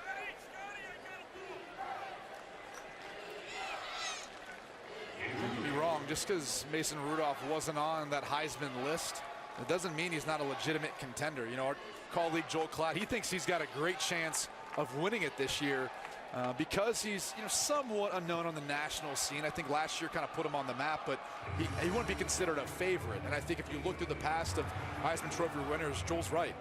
There's a good amount of guys who've wanted that kind of come out of nowhere, or at least weren't the favorite going into it. Kerwin Thomas back to return this punt from Zach Steiner. Makes a nice grab, it appeared, but the ball came out. They've whistled it dead at the 23. So much for the nice grab, but not going to cost him. Let's go down to Bruce. Hey guys, we were talking about the Hurricane Harvey and situation down in Texas. So many colleges have really stepped up on the relief effort, and certainly here in Stillwater, new Oklahoma State basketball coach Mike Boynton had responded to Kelvin Sampson, the Houston basketball coach's appeal for shirts and shoes. And what Boynton did was he had led a drive here on Tuesday where hundreds of people showed up with shoes and cases of water and cases of diapers, anything they could to help folks impacted by Harvey. When I talked to Boynton today, he said, I'm unbelievably prideful that I'm a part of a community that rallies for people in need, because that's really what we're all here for, to help each other out. All right, Bruce, and our thoughts with everybody down there dealing with awful situation. And it's not over. No. People need to realize that they still need help. Please send and donate all you can. Keenan Johnson with a first down reception, turns it upfield for a first down. Inside 3 minutes in this season opener. First time these teams have met since 2011. Well, the one thing Tulsa has going for them in this one is that they don't have to wait to take the loss until after 3 a.m. Did you read that about the last time these teams got together with the weather delay? Game didn't get going until after midnight because of a lightning delay, and they finished at 3:35 in the morning and suffered a similar loss. It was 59-33. At least in this case, they get to bed at a decent time. I hope so. Yeah. Shamari Brooks. And what do you think of Tulsa moving forward into the American schedule? Well, I think they've got to still figure some things out on the outside. I mean, this is an offense that can really be dynamic in the passing game, but some guys have to be a little bit more consistent. Justin Hobbs, Keenan Johnson in particular, those guys got to come up with the tough catches. And then they've really got to be the guys that I think Chad President can rely on whenever he throws up those 50-50 balls. I think the offensive line did a fair job at times tonight. I think they eventually just got worn out. Went up against probably a more talented defensive front than maybe they're capable of, but also the fact that Oklahoma State kept rotating in fresh bodies, and that's tough to go up against time after time again. Keenan Johnson off of the feed from President. It seems like they have settled into Chad President as this game has gone on, and expect that he'd be the guy moving forward, at least on the next week. He's reached 50% on the day, almost 200 yards. Again, the silver lining for him is just their conversion on 3rd down. I mean, they're 60% for the day. Chad President had a lot to do with that. And if you're Philip Montgomery and you're looking for, kind of some optimism or hope, it's really the way he performed on that critical down to be able to sustain drives and help continue them down the field. And they've run for over 200 yards overall. Part of that has been President, 70 yards for him. 100-yard rusher in Corey Taylor. There's that misconception. We talked about it earlier, just because they play more of that spread style where you see the wide splits with the wide receivers. But really, that's more about clearing things up for the offensive line to run the ball. And if you look at their breakdown of play calls, they were 68% run last year on 1st down and about 56% on 2nd down. So, really they're a team that's still based off the run, even though they have this identity as wanting to always air it out. So that will do it for this one. Looks like Tulsa's going to let it run, or they may try to get one more play in. So Oklahoma State will get its 22nd consecutive win and a home opener. They do put it in play with Shamari Brooks. And now the game will come to a close. 59-24 the final. Mike Gundy's squad justifying that nice preseason ranking with a blowout win over Tulsa. For Brady and Bruce and the rest of our crew, Joe Davis getting it to Rob Stone and the guys in LA for more post-game coverage.